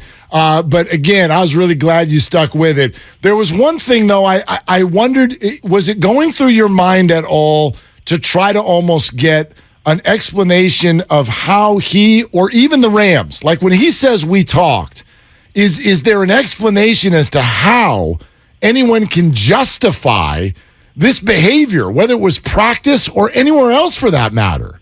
Yeah, well, I think the big thing here, and the NFL said this through Tom Pelissero from the jump, is they don't oversee the joint practices and they leave any punitive actions up to the teams. Now, you could agree or disagree if that makes sense. I think the NFL should be able to swoop in if they wanted to, because you have a player hitting another player with two helmets, and I know there hasn't been great video, and that could be a big difference with the Myles Garrett situation. We clearly saw what happened with Myles Garrett. Here, we could assume what happened because we see the two helmets swinging and you hear the thump, but we still don't know who the player is. So once the PR rep stepped in, I knew I only had a question left on it, and I was just still lost as to what specifically happened. So that's why in my just natural line of thinking and talking, I just said, well, I still want to know what happened. Like, can you share what happened? And clearly he wanted to just talk about Dr. Teals. Oh, it was beautiful. He handled it perfectly. I thought it was, because it was like, what if he had taken out a shotgun and killed somebody? The NFL's not going to jump Larry. in. It's practice. No, the NFL can't get involved. Yeah, I said this to my producer, and I think you guys would appreciate it. I go, so my producer was defending the act of it being in practice and why there shouldn't be a suspension. So I said to my producer, if I punched you in the face before a pre-show meeting, I guess that's fine. But once we get on the air, if I punch you in the face, that's the only way I could get suspended. That's what I don't get when they just say, hey, it's practice. The guy shouldn't be suspended. Right. Hey, since we got you here, the big story here, of course, people are, we've been breaking it down literally like almost 48 hours straight on the Garoppolo is re-signed. He's now the backup. What does that mean for the Niners, for Jimmy, for future trades, and maybe most importantly for Trey in his year this year? Give me your read on the quarterback machinations here in San Francisco. Yeah, if you would have told me 3 months ago Jimmy Garoppolo would still be on this team week one, I would have said you're absolutely crazy. If I'm Kyle Shanahan, the way I would approach it, though, the only way I would take Trey Lance off the field this year is if he gets hurt. If he has poor play, I still keep on riding him out and playing him because I think it's important to see him over the stretch of 17 games. I once interviewed Trey Lance a year before he even got drafted. I was blown away just really by his professionalism, and this was before he got catapulted into such a national spotlight, and we'll see if the upside is going to eventually come full circle for them, and if they're going to get a guy that could go win them a Super Bowl, because whatever the 49ers say, they clearly don't think Jimmy G can win them a Super Bowl. That's why they aggressively made this move. I still think, even though the 49ers have a really good team, just with the unknown at the quarterback position, I would think they're probably still a year away from getting a full sense if this group will win a Super Bowl with Trey or not. Zach Gelb, CBS Sports Radio with us. Yeah, I guess my question there, too, is, so you said keep him in if there's poor play. If you're Shanahan and the team is, like just last year, they were experiencing this. They were 3-5 in their first 8 games. They weren't loving the way that the offense was moving. If there is poor play, and your veterans, your Trent Williams, your Kyle Juszczyk, your George Kittle, you come to the coach and you say, Coach, we think we can win this thing, but you got to put the better quarterback into the game. How do you handle that? That's the most difficult part of this situation. And I was talking to Vernon Davis the other day on my show, and I kind of asked him that, and he said players are going to be Team Trey, they're going to be Team Jimmy, but ultimately they have to put all that stuff aside with whoever the coach decides to put on the field. But that could be the toughest part of the situation. And the other thing that I just questioned, and I listened to what Mike Lombardi said on the Pat McAfee show, I just wonder how all-in Shanahan is on Trey Lance, because it's so bizarre to me when that trade, I remember the day it was made, Chris Sims was so close to Kyle Shanahan. He was the first one that said they made this move to go out there and get Mac Jones. So I wonder how long it took and how much convincing actually had to be made by everyone in the organization to go with Trey Lance over Mac Jones. And if you don't have a coach that's all in on your young quarterback, and you have a GM who clearly was all in because they gave up all the draft capital, then you could have maybe Shanahan and then Lynch butting heads a little bit. Zach, interesting stuff, man. And again, thanks for hopping on short notice. Great job with Aaron. You go get him. You go get those PR people of America. You got it, guys. Appreciate the time as always. Thanks, Zach. All right, there you go. Zach Gelb, CBS Sports Radio. Versus Aaron Donald. I'm going to give the point to Zach on that one. He was good, man. He helped. Yeah. He maintained his poise, his focus. You know, he didn't get distracted, and he easily. How many people would go, "Hey, I got one more," and go back to a football question? That's why I was impressed, cool. Because I've not been in that situation where a PR rep comes flying in, but like when you get that little talking to ahead of time. It's tough. It's tough just to be like, no, I'm not doing that. I'm going to ask the questions that I want to ask, even though I'm being told not to. But he is empowered by the fact that they never said anything. Like, that was interesting. He's like, they never said anything before the interview. Right. And then all of a sudden they said it during the interview. Well, too late. Yeah. Too late. We're doing it now. Speaking of doing it now, guess what's happening right now? Jimmy's on the field. Jimmy's on the field. First time. Jimmy's got a uniform Not on. the side field. The main field. It's like Trixie on the main stage. Jimmy's on the main field. They did not give him a red jersey though. They're just going to let people go, just wail away on him. The defenders can just go crush him. So it's a purple jersey, and you're supposed to hit it even if he's not on the field. Hit him hard. Hit him. So Jimmy's on the field at practice in Santa Clara right now. I do think that Zach's idea there, where Kyle stays with Trey unless there's an injury, I think that's smart. I mean, wouldn't you agree that how Kyle handles this is going to go a great distance to how well it works? Well, yes, but it's also how does Trey handle it? I mean, there's a limit on how far that goes. So again, it's if there's this gray area, right? Say the 49ers are, I don't know, give me a 6-game start. They're 4-2. Okay. Right? They're 4-2, but like the offensive numbers are, the defense is just balling out and you're winning games 20-13.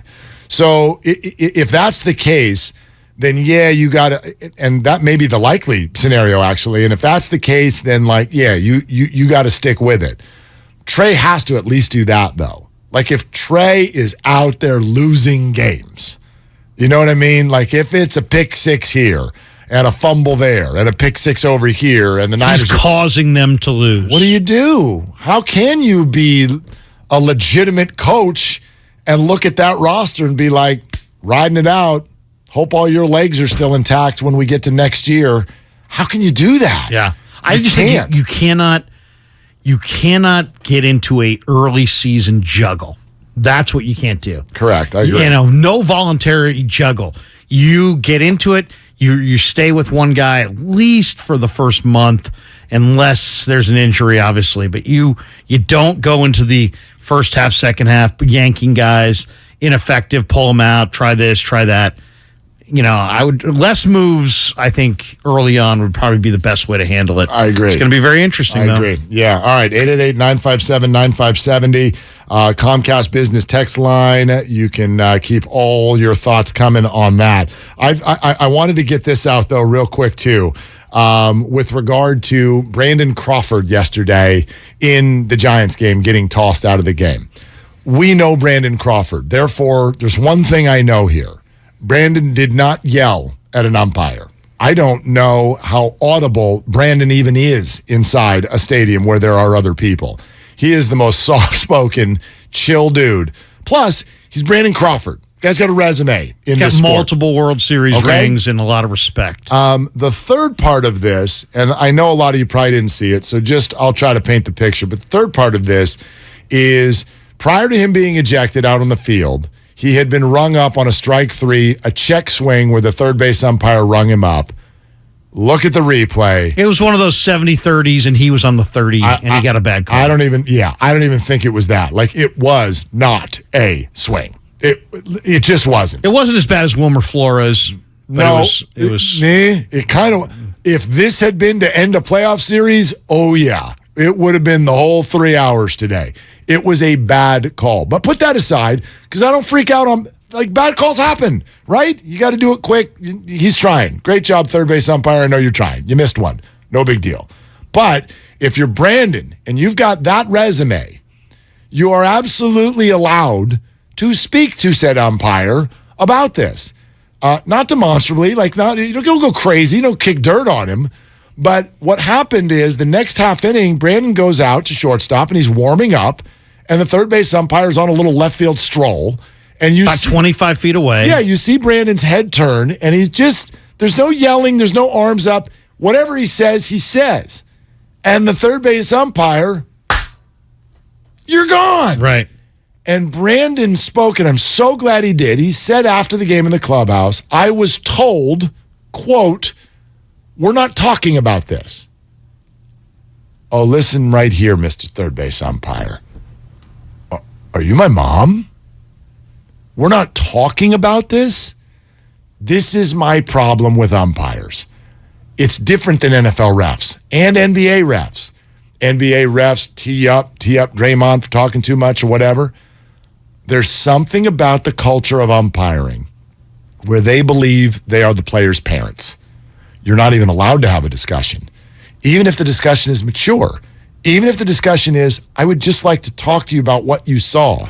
The umpire we've allowed to be this person who says, oh, this is actually something that we are not even allowed to discuss. And if you do, you're out of here. They do it with balls and strikes all the time. It's almost more specific to balls and strikes. Totally. And so somehow there is this holier than thou. Not only am I potentially wrong, I'm not even allowed to be wrong. You are not allowed to even question the throne. Anything that you do that in any way is aggressive, I will view as you showing me up in front of whatever number of people, 25,000. 510 just texted in something that's true. Dibs' ears are burning right now. Yes, I was thrilled to have this conversation on a day when Dibs was not here. Dibs is a ref. You mean Dibs does a lot of officiating? The ref could be whacking people with helmets and Dibs would be like, they had a reason.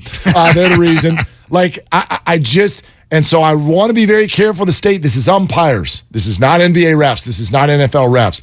We got to stop this. You're not even allowed to have a conversation. Go to your room. We're not talking about this. You're not dad. You're not mom. And by the way, you're about to be out of a job. And nobody's paying a nickel to see you. Thank you. That's the bigger issue. And the entertainment is expensive as hell. So do not be run. People got in their car and drove 75 miles and crossed a bridge and paid toll and paid $35 to park and are eating a $70 crab sandwich to see the players. not you. You can't stalk guys back to the dugout. You can't introduce your zero tolerance policies, arbitrarily.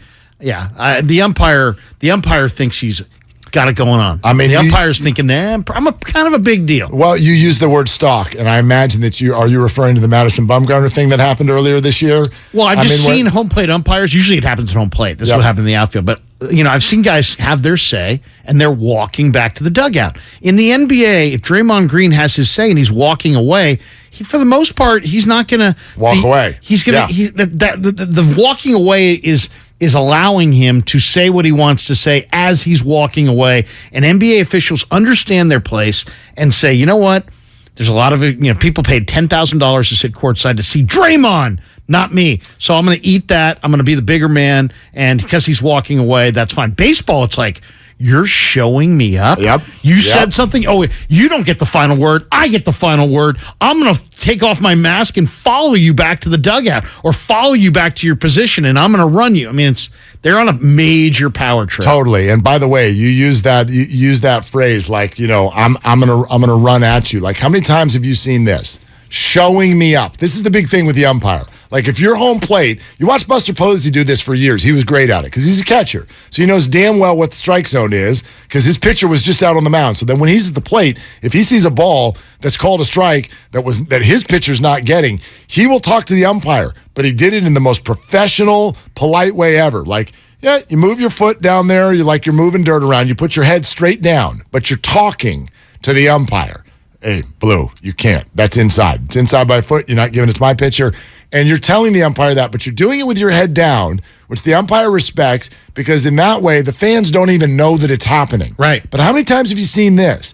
A dugout is chirping at the umpire about balls and strikes. A manager, a coach, whatever, even a player. They're chirping about balls and strikes, and the umpire will stop play, rip the mask off, take 3 steps toward the dugout, and put up a warning. You weren't being showed up. We have no idea that that's happening. Right. We're in the stands. They won't. They will not absorb that. We punishment. cannot hear what's coming from the dugout whatsoever. So you are not being shown up. Yet you just made a thing about it because you don't want to be questioned. Well, I guess what? There's no jobs like that anymore. We don't get to not be questioned. It's 2022, and you got to get the dang heck off the high horse, or we're getting robo umpires in there as quickly as possible. I think the key word is you. You can drop the F, but you can't drop the FU. Well, you know what I mean? When you go into your experience, but Brandon Crawford expressing definitely frustration is fine, but expressing it directly, I think it's the you that gets these guys. Well, I'm not a big fan of that phrase either, but like, can we all agree that it's highly unlikely that Brandon Crawford said that to the umpire yesterday? I bet you he can be pretty salty though. Oh no, Brandon's a competitor. Yeah. He's a competitor. He said something, but guess what? Nobody knew, and he's back in his position, and it's minutes from when it actually happened. So people are looking at the scoreboard, and they're buying beers, and they're doing things. They're not focused on that. To me, you should have more leeway when you go back to your position, because almost like it's like the player's saying, hey, you know what? I'm going to tuck it away. I'm not going to embarrass you. I'm not going to show you up, but I am going to have another word about this to you when I go out to my position. Give them that luxury. A stat that I don't think I believe, even though I've read it multiple times. Since 1990, every year, at least 4 teams that did not make the playoffs the year before have made the playoffs in the NFL. That's bananas. So let's do it. Let's come up with the 4 teams that didn't make the playoffs last year that will make the playoffs this year. You want me to go first? Our next segment. I want you to wait right there. Oh, look at that. That's coming up next. Oh, look at you. You've done this before. It was, but then you told everybody. Sorry. But anyway, yeah, that's next on 95.7 The Game.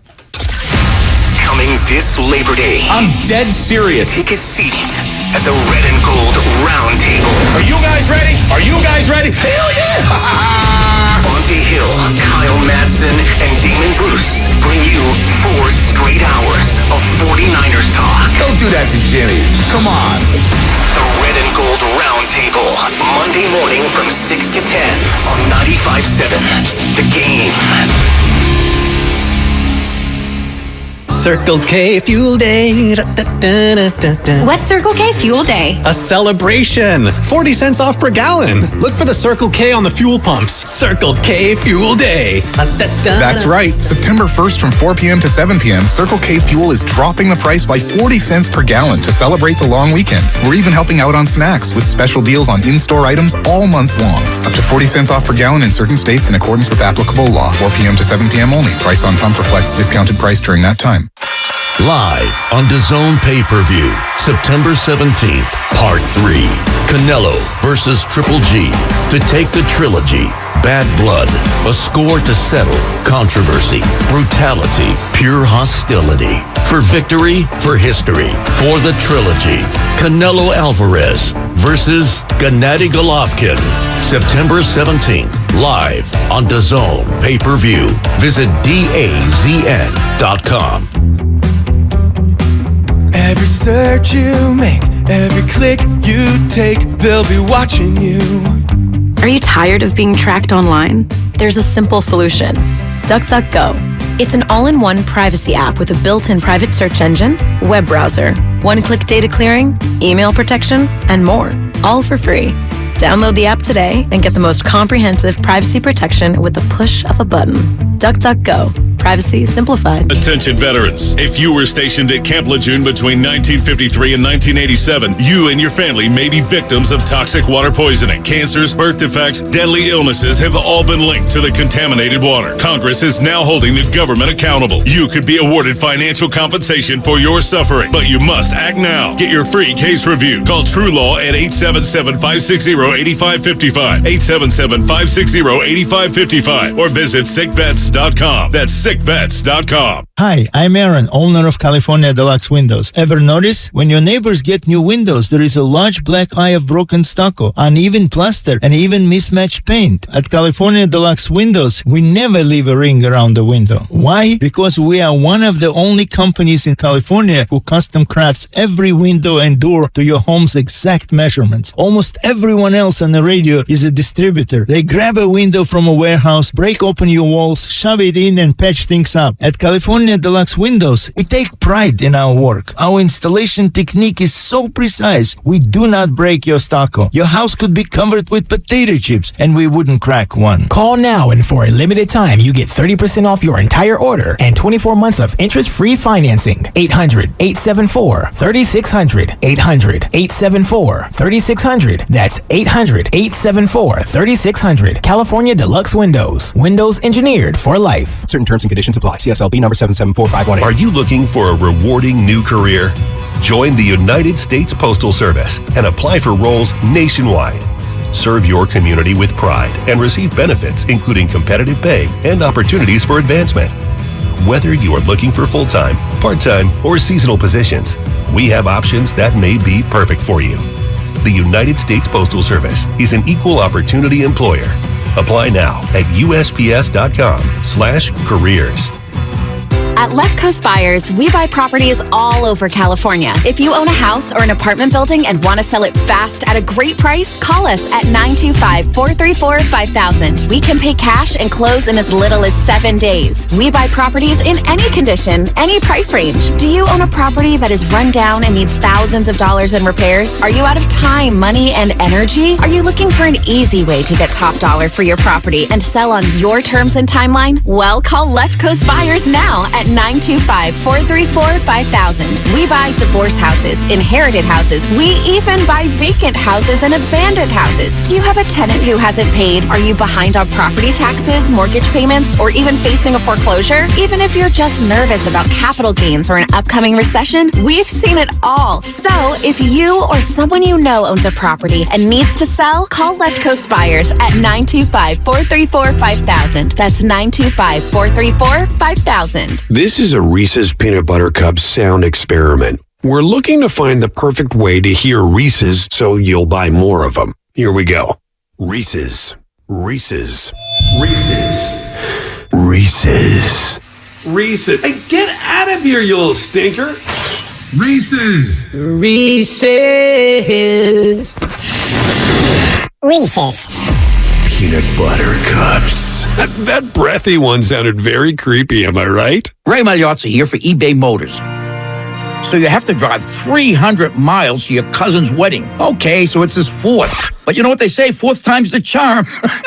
Well, here's the problem. Your tires are as bald as I am. But lucky for you, eBay Motors has tires for just about every make and model. Plus wheels, lug nuts, jack stands, and more. 122 million parts. Do they have tissues? Oh, good, because I'm definitely a crier. Get the right parts at the right prices. eBay Motors. Let's ride.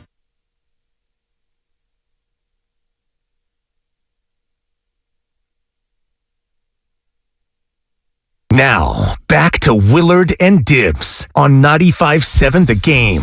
Larry, do you like surprises? I like surprises. I'm a big surprise guy. I do love surprises. You do? I live for surprises. Okay, because we just got one, and I'll start by letting everybody know that Labor Day is not a day off around here. We are going to offer you all kinds of phenomenal content throughout the day on Labor Day. From 6 to 8, it's the Red and Gold Roundtable with Bonte and Damon and Kyle Madsen. 8 to 10, Red and Gold Roundtable. And then 10 to 1, some guy named Krueger is going to hang out with Lowe. And then it's going to hurt the salary cap for sure. Whitey and Allen, 1 to 4. 4 to 6, you'll hear the Red and Gold Roundtable again with Bonte, Kyle Madsen, and Damon Bruce. I mean, I wouldn't go overselling this. We just taped it. It wasn't that good. It wasn't? No, I thought it was a really good breakdown. We had a lot of fun. We chopped it up, I think, in every conceivable way. I don't know if you guys heard. Jimmy Garoppolo's still on this team. Yeah, practicing right now. As we speak, getting ready for his week 2 start. Yeah. Oh, look, they already week 2 start. Yeah, nice way to slip that in. Just trying to mess everybody up. No, look, it's this is something we kept on coming back to. How often do you get to know for sure that your football team leads the league in interesting before a single down is played? Great point. I know. It's a great point. I've never seen more national discussion of any 49ers team. This is going back to peak Harbaugh years. This is going back to, the promise of Colin Kaepernick. I have never seen the nation's media as fascinated by this team as it is right now. It's like mid-90s. Wouldn't you guys say, I'd venture to say that they've sort of had that mantle for a year and a half. Like leading up to last year's draft when they made the trade, they definitely were the number one national story team leading into that. Like, what are they going to do at 3 was the big story. And then from that point, when you look at the way their season, like it wasn't every week like this, but the way their season played out, and now the offseason of Jimmy Garoppolo and the surgery and then not being traded and this, I mean, it feels like they've kind of been that team for 18 months. And don't forget that they've got this iconic thing to them. And look at the way the Niner fan travels. I mean, the Niner fans literally invade almost every road game they've played in the last 6 or 7. At some point in the broadcast, the announcers go, "Wow, there's a lot of Niner fans in here." Totally. It's like Ohio State coming to town. You're like, God, there are a lot of Buckeyes in this stadium. Exactly. Yeah.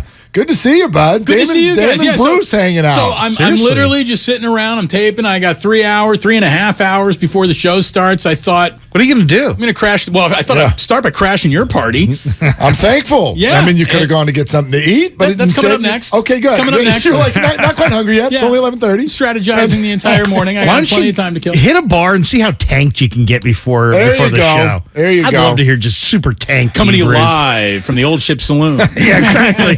Exactly. Yeah, that how you doing, Ray? I do. Yeah, exactly. So I walk in there, Ray's already there. Like, we didn't even strategize this. He's just drinking before the show started. Where is Ray right now, do you think? Where is Ray? That sounds like I don't know where he plausible is, except for mentally, and he's angry. He's carrying a notebook with him. So you got to jump in on what we were going to do, because this is a stat that Cal found yesterday, or someone was tweeting about it. Stat me. Yeah. I love a good stat. So this is, and when you read it, it's one of these that I go, wait a minute, wait, really? So, are you sure? For real? And yeah.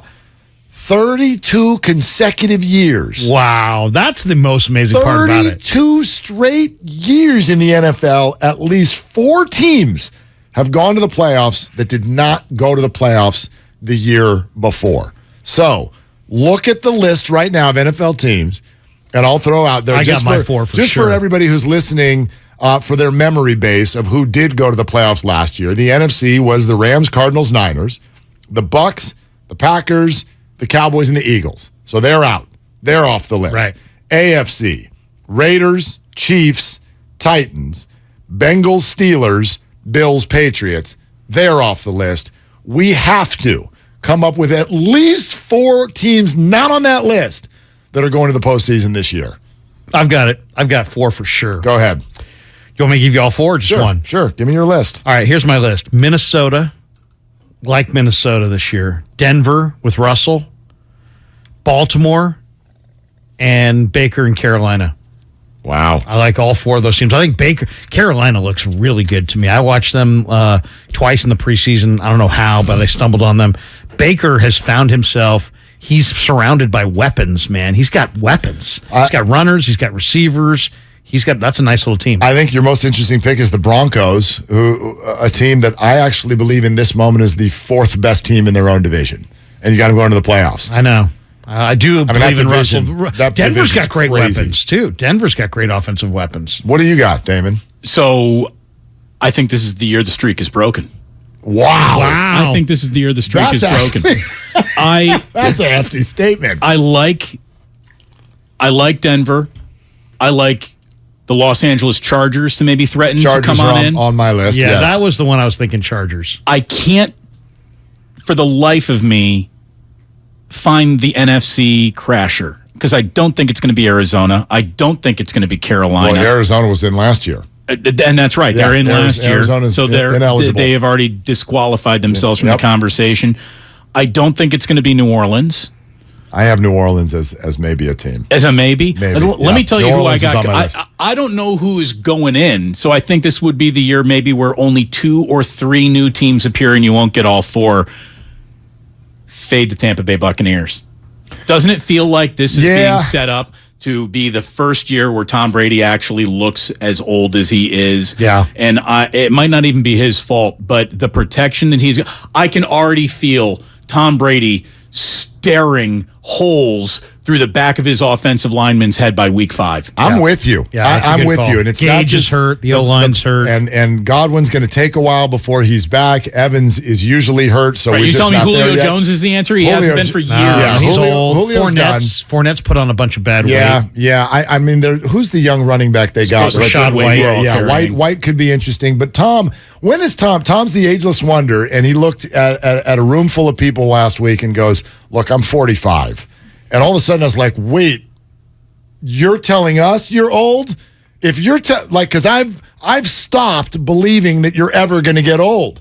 But suddenly, you done something to your face. He looks different. And you left. Do you think he got touched up? Do you think he got I don't care. I mean, his teeth looked weird, but whatever. Like he good-looking man. He looked like his point was, even when he looked, I'm 45 years old, there's a lot of blank going on. He looked worn out by something, and the season hadn't even started yet. Is it blank going on in his life or blank going on in his offensive line? Like, where is this anxiety coming from? I don't know. There's a Page 6 story that just broke out when you guys were doing your last segment that, Giselle and Tom, a little trouble in paradise. So maybe that's what he stepped away to address. Wow. She's not thrilled with his NFL return. That's interesting because that we don't talk about that at all, and rightfully so. But it's none of our business. That's life, though. I mean, those things actually do matter. I mean, he did say he was stepping away to spend more time with his family, and then there was the quote 10 days later. He's like, "So we did that exactly, and now I'm going to go back to playing football." It's the full it didn't go well. That was the funny. full urban. Time for me to spend more time with my family. Oh, wait a minute. Yeah, they're awful. Let me give you one team that none of you brought up that I thought everybody was going to bring up. Mike McDaniel, the Dolphins. That's the second best team in that division. They're better than the Patriots. Oh, do you think so? Oh, gosh, yeah, I do. I got the Dolphins are going to the playoffs this year. I definitely think so. Dolphins are flashy. They're flashy. I believe in McDaniel. I believe in McDaniel. In Tua, though. I believe in Tua under McDaniel. I don't know what to make. I believe in Jimmy under Kyle. I just don't know what to make of Mac because there's an awful lot of talk. I've heard early whispers going into camp. Patriots people believe Mac is a legitimate MVP candidate. Then I've heard, Mac has seriously regressed in camp, and it shows, and everybody's talking about it. So I have no idea what to expect out of Mac Jones. They don't have great weapons. They do, and I don't really think their defense is all that great, despite Belichick being obviously Belichick. They got defensive dudes with clown shirts who are calling plays. There are. That's the other issue. They have no coordinator. Yeah. There are two teams that are going against the natural order of working functional football teams. The 49ers, whether you want to agree or disagree, are doing something that is a little bit unprecedented in their quarterback room. I think that they can pull it off. I think everybody's got the right amount of professionalism and ego control to where they can really thread that needle. It's going to be an interesting needle to thread, though. Mm-hmm. And Bill Belichick is looking to put together a coaching staff without title, without responsibility, like everyone just do your job. Well, how am I supposed to know what job I even have if you're not naming offensive coordinators? I just think that Bill Belichick is maybe getting a little bit too. Every single coach has got too much control. Every coach is a control freak, but he might have even taken it a step too far. Yeah. I think that Josh McDaniels' absence is going to be. It's got to be felt. It's going to be huge for them this year, when before his absence was not this huge step away because he still had Brady. The changeover on steroids. Damon is here. Steiny and Goo are coming up. You can hang out. I'm not going anywhere. Yeah. I might do all of Steiny and Guru with them too, just to make Steinmetz uncomfortable. It's called keep Damon from the old ship. You know what I mean? Yeah. Keep Damon sober. Keep Damon sober. 888-957-9570. Venmo him nothing. Much more to come. 95.7 The Game. Coming this Labor Day. I'm dead serious. Take a seat at the Red and Gold Round Table. Are you guys ready? Hell yeah! Monty Hill, Kyle Madsen, and Damon Bruce bring you 4 straight hours of 49ers talk. Don't do that to Jimmy. Come on. The Red and Gold Round Table, Monday morning from 6 to 10 on 95.7 The Game.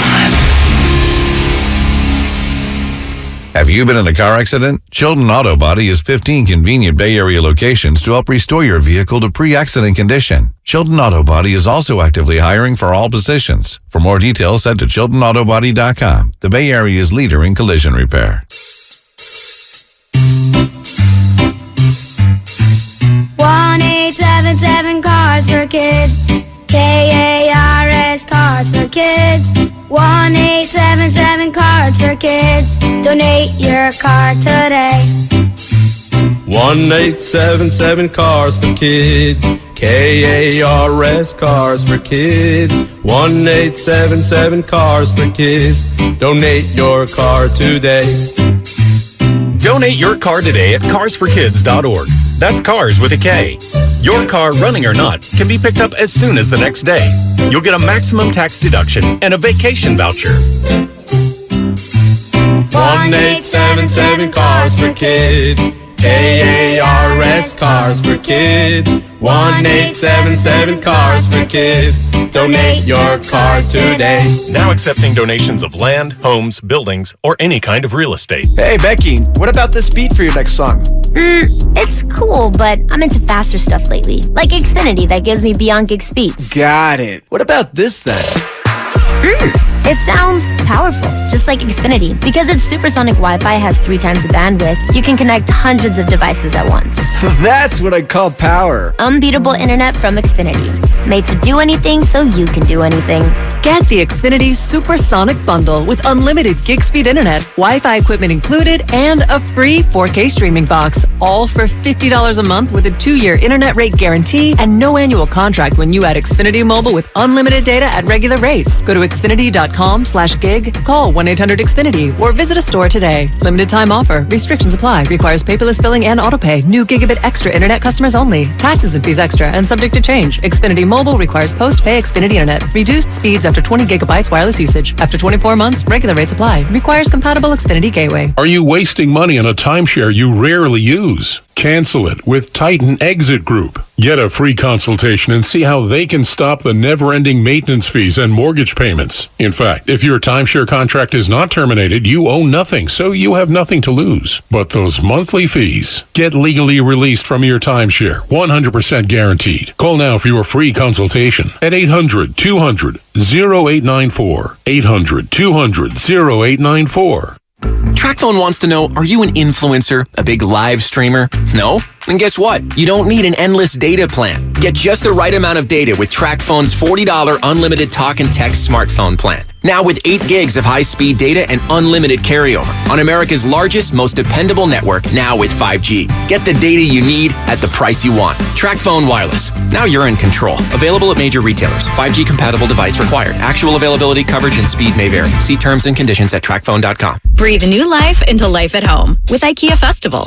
10 topics, one purpose. To get more out of the homes we love. What are you passionate about? Art? Dance? Music? Food? Fur babies?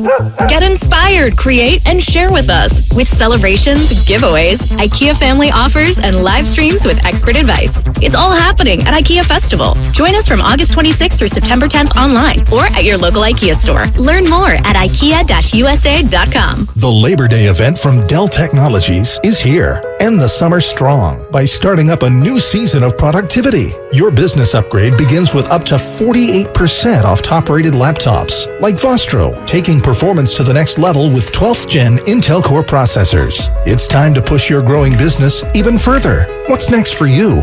Upgrade today by calling 877-ASK-DELL. That's 877-ASK-DELL.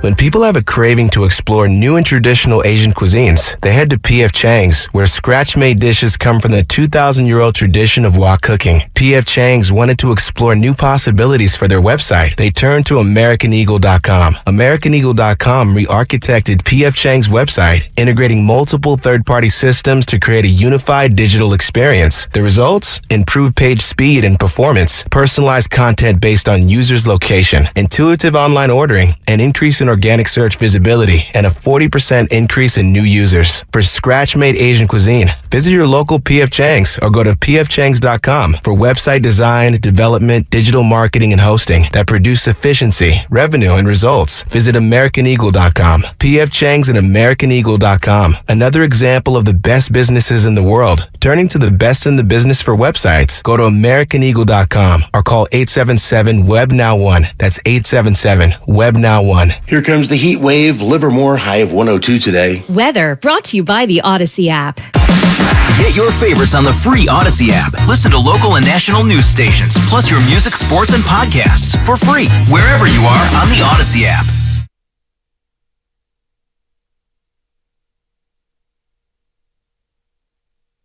Now, back to Willard and Dibs on 95.7 The Game. Okay, so Damon Bruce is in here. Steininger will be here shortly, and I feel like we should back up, and Damon, you should be updated on what happened earlier today. I got sports mad at Larry. I'd love to call it our first fight, but I think it was our 9th.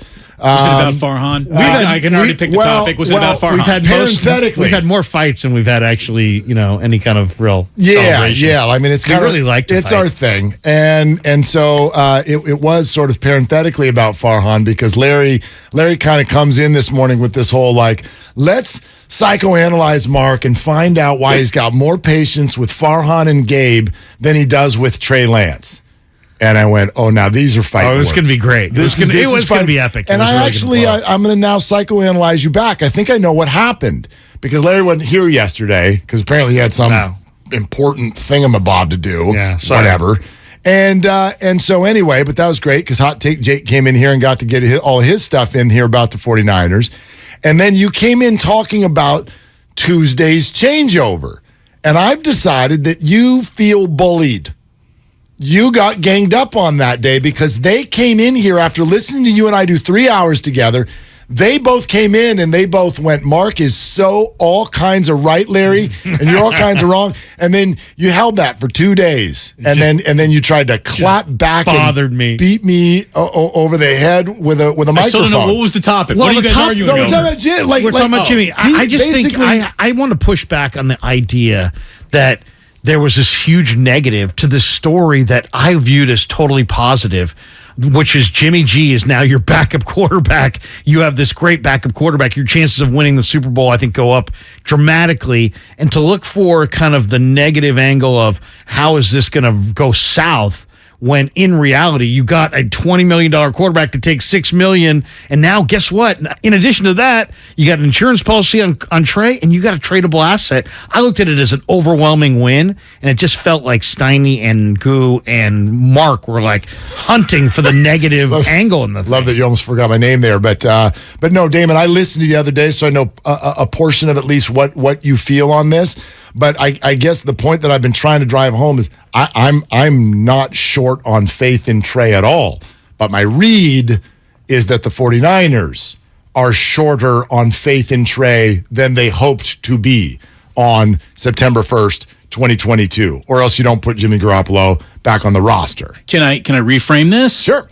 What if Garoppolo's presence and knowing that putting Garoppolo into a game in which Trey Lance is struggling is going straight to DEFCON 1 in terms of just noise around your football program?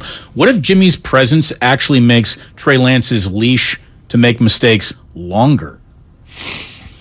Because of the desire to avoid the circus that you just described. Right. Because knowing that going to Jimmy in any circumstance that isn't a clear and evident injury is just basically taking gasoline on a quarterback's room and flipping a match onto it. The way that every single show would open with is this a referendum on Lance? Is this a reapproach of Garoppolo? Blah, blah, blah, blah, blah. I actually think they're going to be now more patient and work through the growing pains even longer than with Jimmy Garoppolo being the backup, just to avoid that. I think that Jimmy's going to be a model backup quarterback citizen too. Well, we know that. Jimmy's always the model citizen. He's a pro. He's 100% arm over the shoulder, going over the tablet, on the sideline. Like, I really think that Garoppolo is going to play the I'm a great teammate card so obnoxiously that we're going to get sick of it almost. And I think that I just think they got the right I think that's a good angle. Yeah, and I don't know about Lance. But that's the thing. It's a complete and total unknown.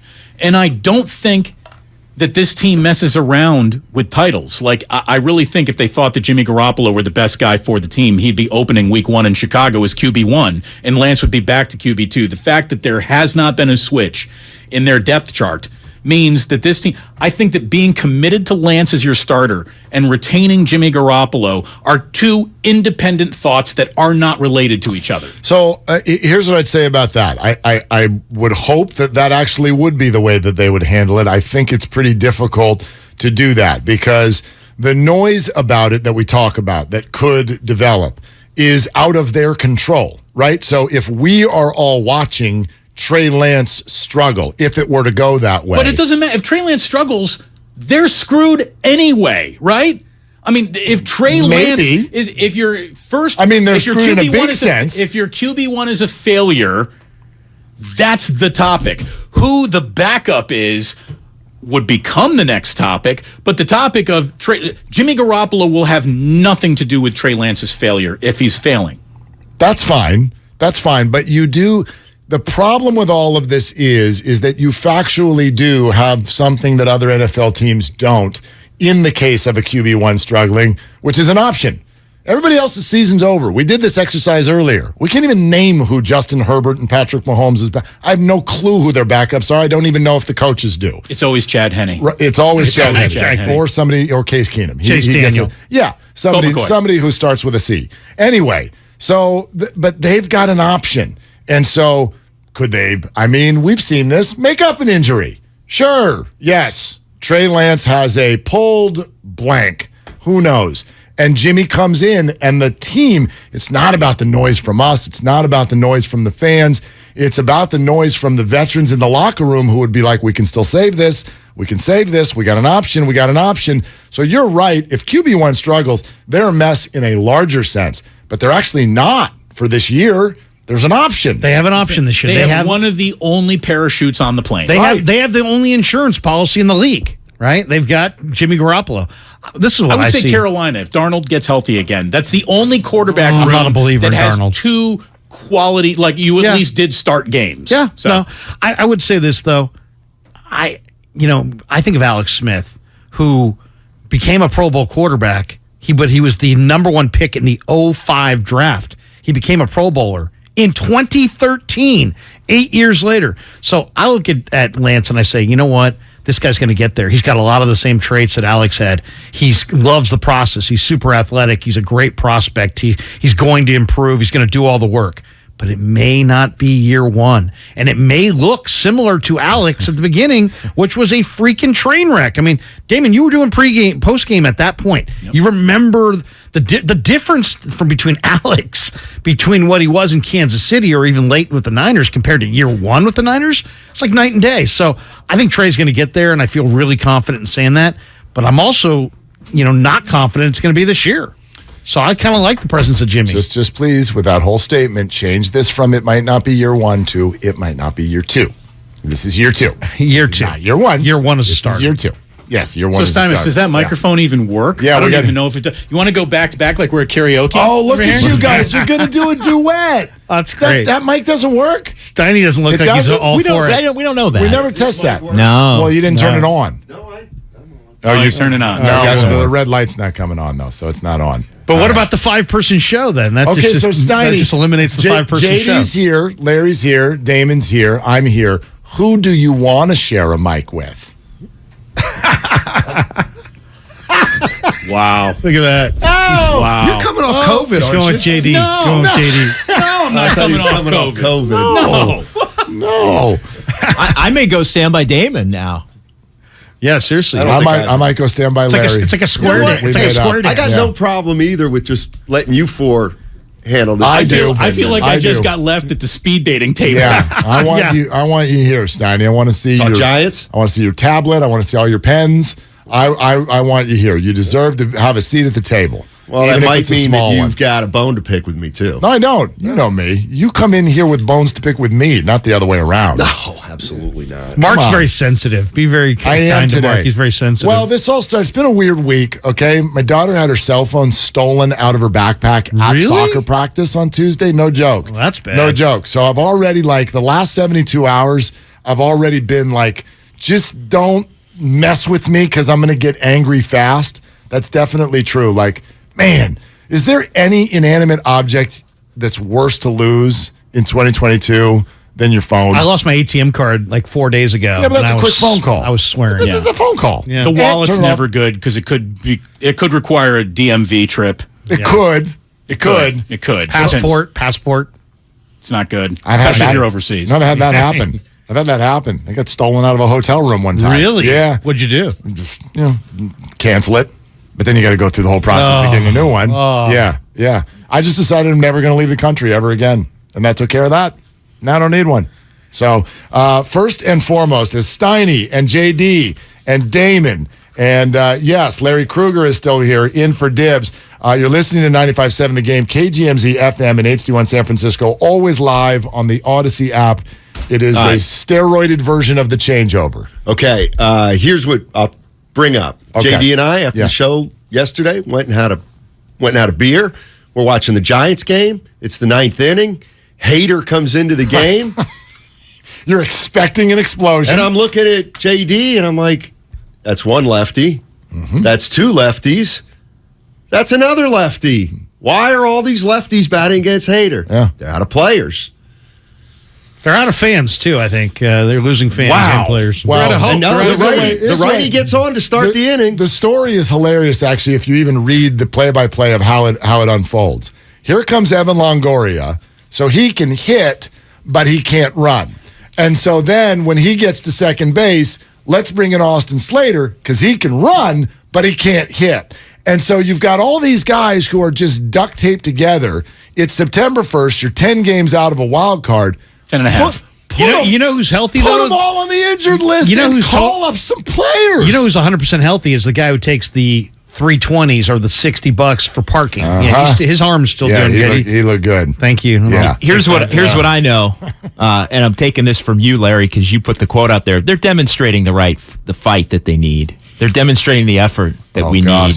We're demonstrating the pregame routine that we need. It's not enough right now. We're not winning baseball games, and that's all that matters. Larry, if you think you're mad at Gabe Kapler, I give you John Dickinson. It's all under control. This man is... I like the anger of a JD. I was over Gabe Kapler when it was just a rumor that he was going to get hired. About an hour after the press conference. Yeah. So was 107 wins like hell for you last year then? Yeah, manager of the year. What'd you do that day? It was, I gave him his flowers. Okay. I mean, but I also don't think it means he's a good manager. And I think his overall career, like this year, very much in line with what we saw in Philly. Was last year the biggest sports aberration of our lives? I think it is. I mean, can you think of a bigger aberration than we believe? Yeah, okay. I mean, if we go there, like, I mean, if we... What about the 73-win Warriors? Were the biggest aberration? Well, no, that's part of a dynasty, though. So that's not an aberration. Well, I mean, they won more games than any... I hear what you're saying. I mean, unbelievable. I mean, still to this day, I'm like, how did they do that? That's true. Yeah, how did they do that? Weird. Normally, the further away you get from something, the easier it is to understand. The further you get away from 107, the harder it is to understand, knowing what it looked like. I think we developed a healthier appreciation for Buster Posey's career in hindsight. But Gabe Kapler has 1,000,000% lost that clubhouse, and it actually happened months ago.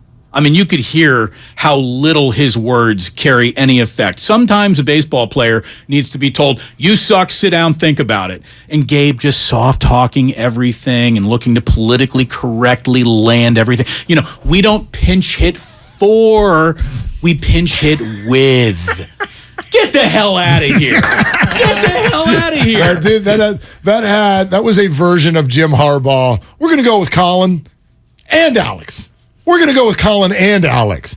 Yeah, there's a $2 steak. There's some times that you can see that and feel that. Like Larry and I were talking about this, though. I don't know if you guys saw. There's an article in the Tampa Bay Times about 2 weeks ago. They caught up with Joe Madden, who's like fishing and golfing.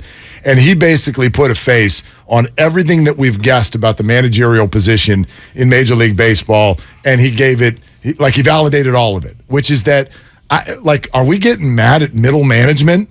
Like, what is Gabe Kapler's job? What is any manager's job anymore? He makes the pitching change that he was told to make. Right. And then we're gonna dump it all at his feet when the guys don't go out there and play well. Like, here's the only issue I'd have with, for instance, the quote, JD, that you just brought up. Sure. Because if you're going to say, hey, Gabe, stop with this whole, hey, we're doing it all right, but we don't have the horses, which is essentially what he said, when on every other show this year, we've all heard from all of us going, he doesn't have the horses.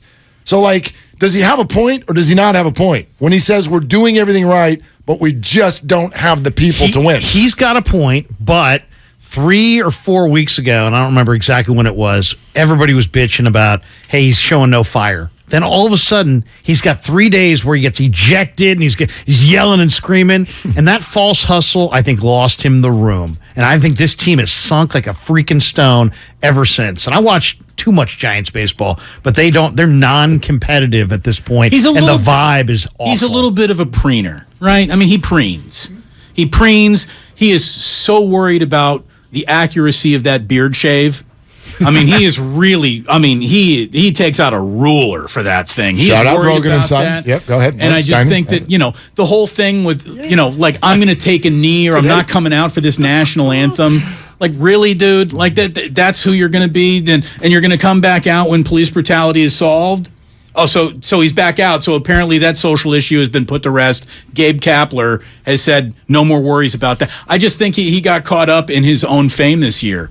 He drives into that ballpark and he sees a picture of himself outside of it, not any of his players. And I think he got caught kind of, staring at himself in the mirror, kind of douchey-like. The 107 wins has had an unfortunate taste that it's left in a lot of mouths. I'll say it that way. I think it put our expectations maybe in a bad spot, number one. And number two, I do think that Gabe Kapler, Farhan Zaidi, and Scott Harris patted themselves on the back. Well, that's it. Yeah, I mean, I think that all of them said our abacus is the MVP of this entire organization. Yeah, I do think that. And our Pythagorean theorem is our quadratic equations are more important than adding a guy like, who could actually come and hit in the middle of this lineup. Okay, and also, now that I'll bring this up, I bet you we'll hear it tonight or tomorrow. Has he at any point said this year, you know what, things aren't going right, but man, I got to own this, and it's my group, it's my thing, it's whatever. Own it, even if it's not your fault. These errors are on me. Yeah, just something that says, hey, you know what, man, if I'm on that team going, man, Gabe, we got to get it going because Gabe's taking bullets that should be aimed at us. You know, I mean, he doesn't do that. I'll take that. It's like he's afraid of his own job security. I'll take the bet, despite the fact he's the reigning manager of the year. You're not going to hear that in the next 24 hours. You don't think so? Right, Nope. right now, to me, he's doing what every coach who's coaching a losing team does at this point in the year. Oh, we're playing hard. I got to give credit to the guys. I mean, we are still really grinding. That's because he doesn't want anybody to think it's fractured. They're still playing hard. That's the biggest message that he will send the next month. These guys are really gamers. I mean, look, we don't have the horses, but boy, are we grinding. Trying. I know what sickens me is the way that the media Sickens? asks him. Yeah, it sickens me because I'm sitting there going, what the heck? And you know what comes from Kapler? People act like it's like some, it's like a White House situation. I mean, the questions get asked in such a hushed tones. Like hushed tones and like, I better not emphasize. Like everybody in the rooms had their head bitten off by this guy and he's about to snap and they all feel it. And it's like, it's the culture. You can tell it's the culture of his rooms and his meetings with the media. He must have gone off on some of these people because they're also freaking sheepish about posing these questions. Wait a minute, you got a credential in grown kids? Go ask. I actually don't have a credential. I'm sure you could get one. Might be able to. I know a guy who knows a guy who might be able to hook me up. Like go down there and ask some questions. It's interesting. I actually think it's the opposite. Like I think he's been so nice to everybody. He's nice to the players, and I've had people tell me, JD, that you can't go at his players. Sure. He just apologizes for the players, and when people are suggesting like Will Clark, they don't work hard enough, he's like, don't even go there. It's like, you will not question any of my players, but I mean, what could he's getting out of his players? He's publicly had their back. Like at times, I've listened to you two guys. Like to the point where you don't even believe it. Remember Dubon? Yeah. Like, and he publicly is like, we were like he's done that. When you're like, well, wait a minute, it'll look like you're yelling at him in the dugout. So whether neither here nor there, believe it, don't believe it, it feels like Gabe has a rule. I'm not going to microphones to rip my players. But he also doesn't go to umpires to defend his players. Right. And that means more. A player really doesn't care what happens in the media. They care about stolen strikes from umpires making bad calls. And I'm not saying he needs to be Earl Weaver, but twice a year you need to be Earl Weaver. I would have yesterday. Yeah, but when if Brandon Crawford... Okay, you got to go out there going Brandon nuts. Crawford comes in top 5 in MVP voting and has never yelled at anyone in his life. And the quote from the umpire is, "We're not talking about this." Like he sunned him and threw him out of the 3rd inning of a game. Like he's Draymond just jawing at him for 3 quarters in a row. I'm going out to left field and ruining my reputation. I didn't like right Kapler now. pushing Kai Correa. Like, would you push Don Baylor that way? I just don't think so. Would you have pushed Matt Don's a Williams? lot bigger than Kai. Would you push Matt Williams that way? I don't think so. It seemed like a bullying tactic. I don't know. I'm not a Kapler guy overall. There's something about him that just doesn't. He just doesn't seem like a dude to me. But I do think he's got a point when he says, "Hey, you know what? He's making it seem like it's nothing I'm doing. It's the talent." If you said what's the real issue, I would say it's the talent. The lack of talent. But at the same time, do you want him managing the team when they are good? I'd be, if they went with regime change, I'd be okay with that.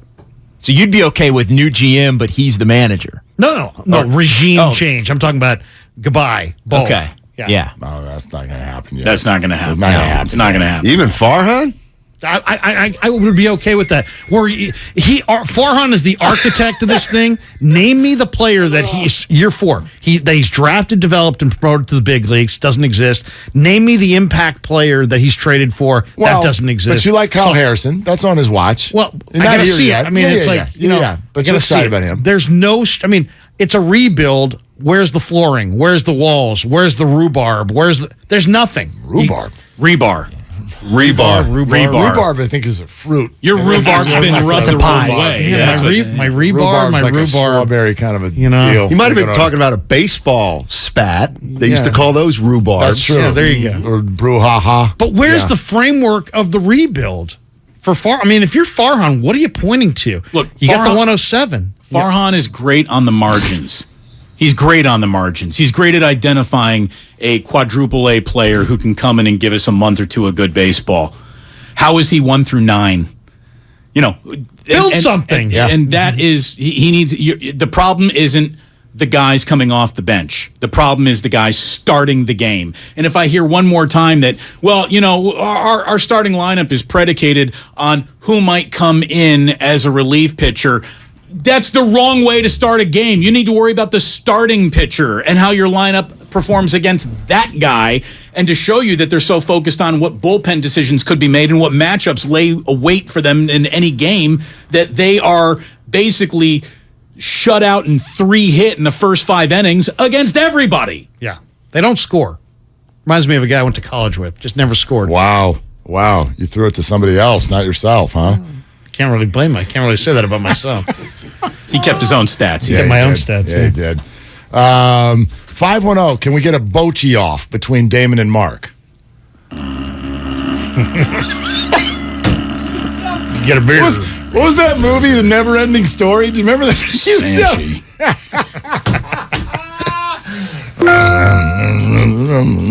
Changeover.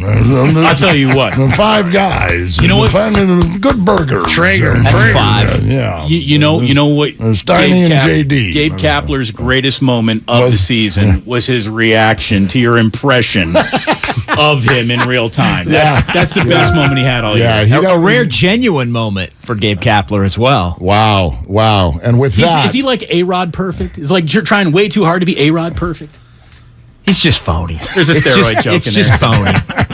And from 5 to 2, here comes Steiny and JD. Damon, awesome, bud. Good to see you guys. Go get lunch. Take care. Larry, Tomorrow? What do you think? tomorrow. All right. I'll see you Hey, tomorrow. I'm back. Yeah, I'm back, baby.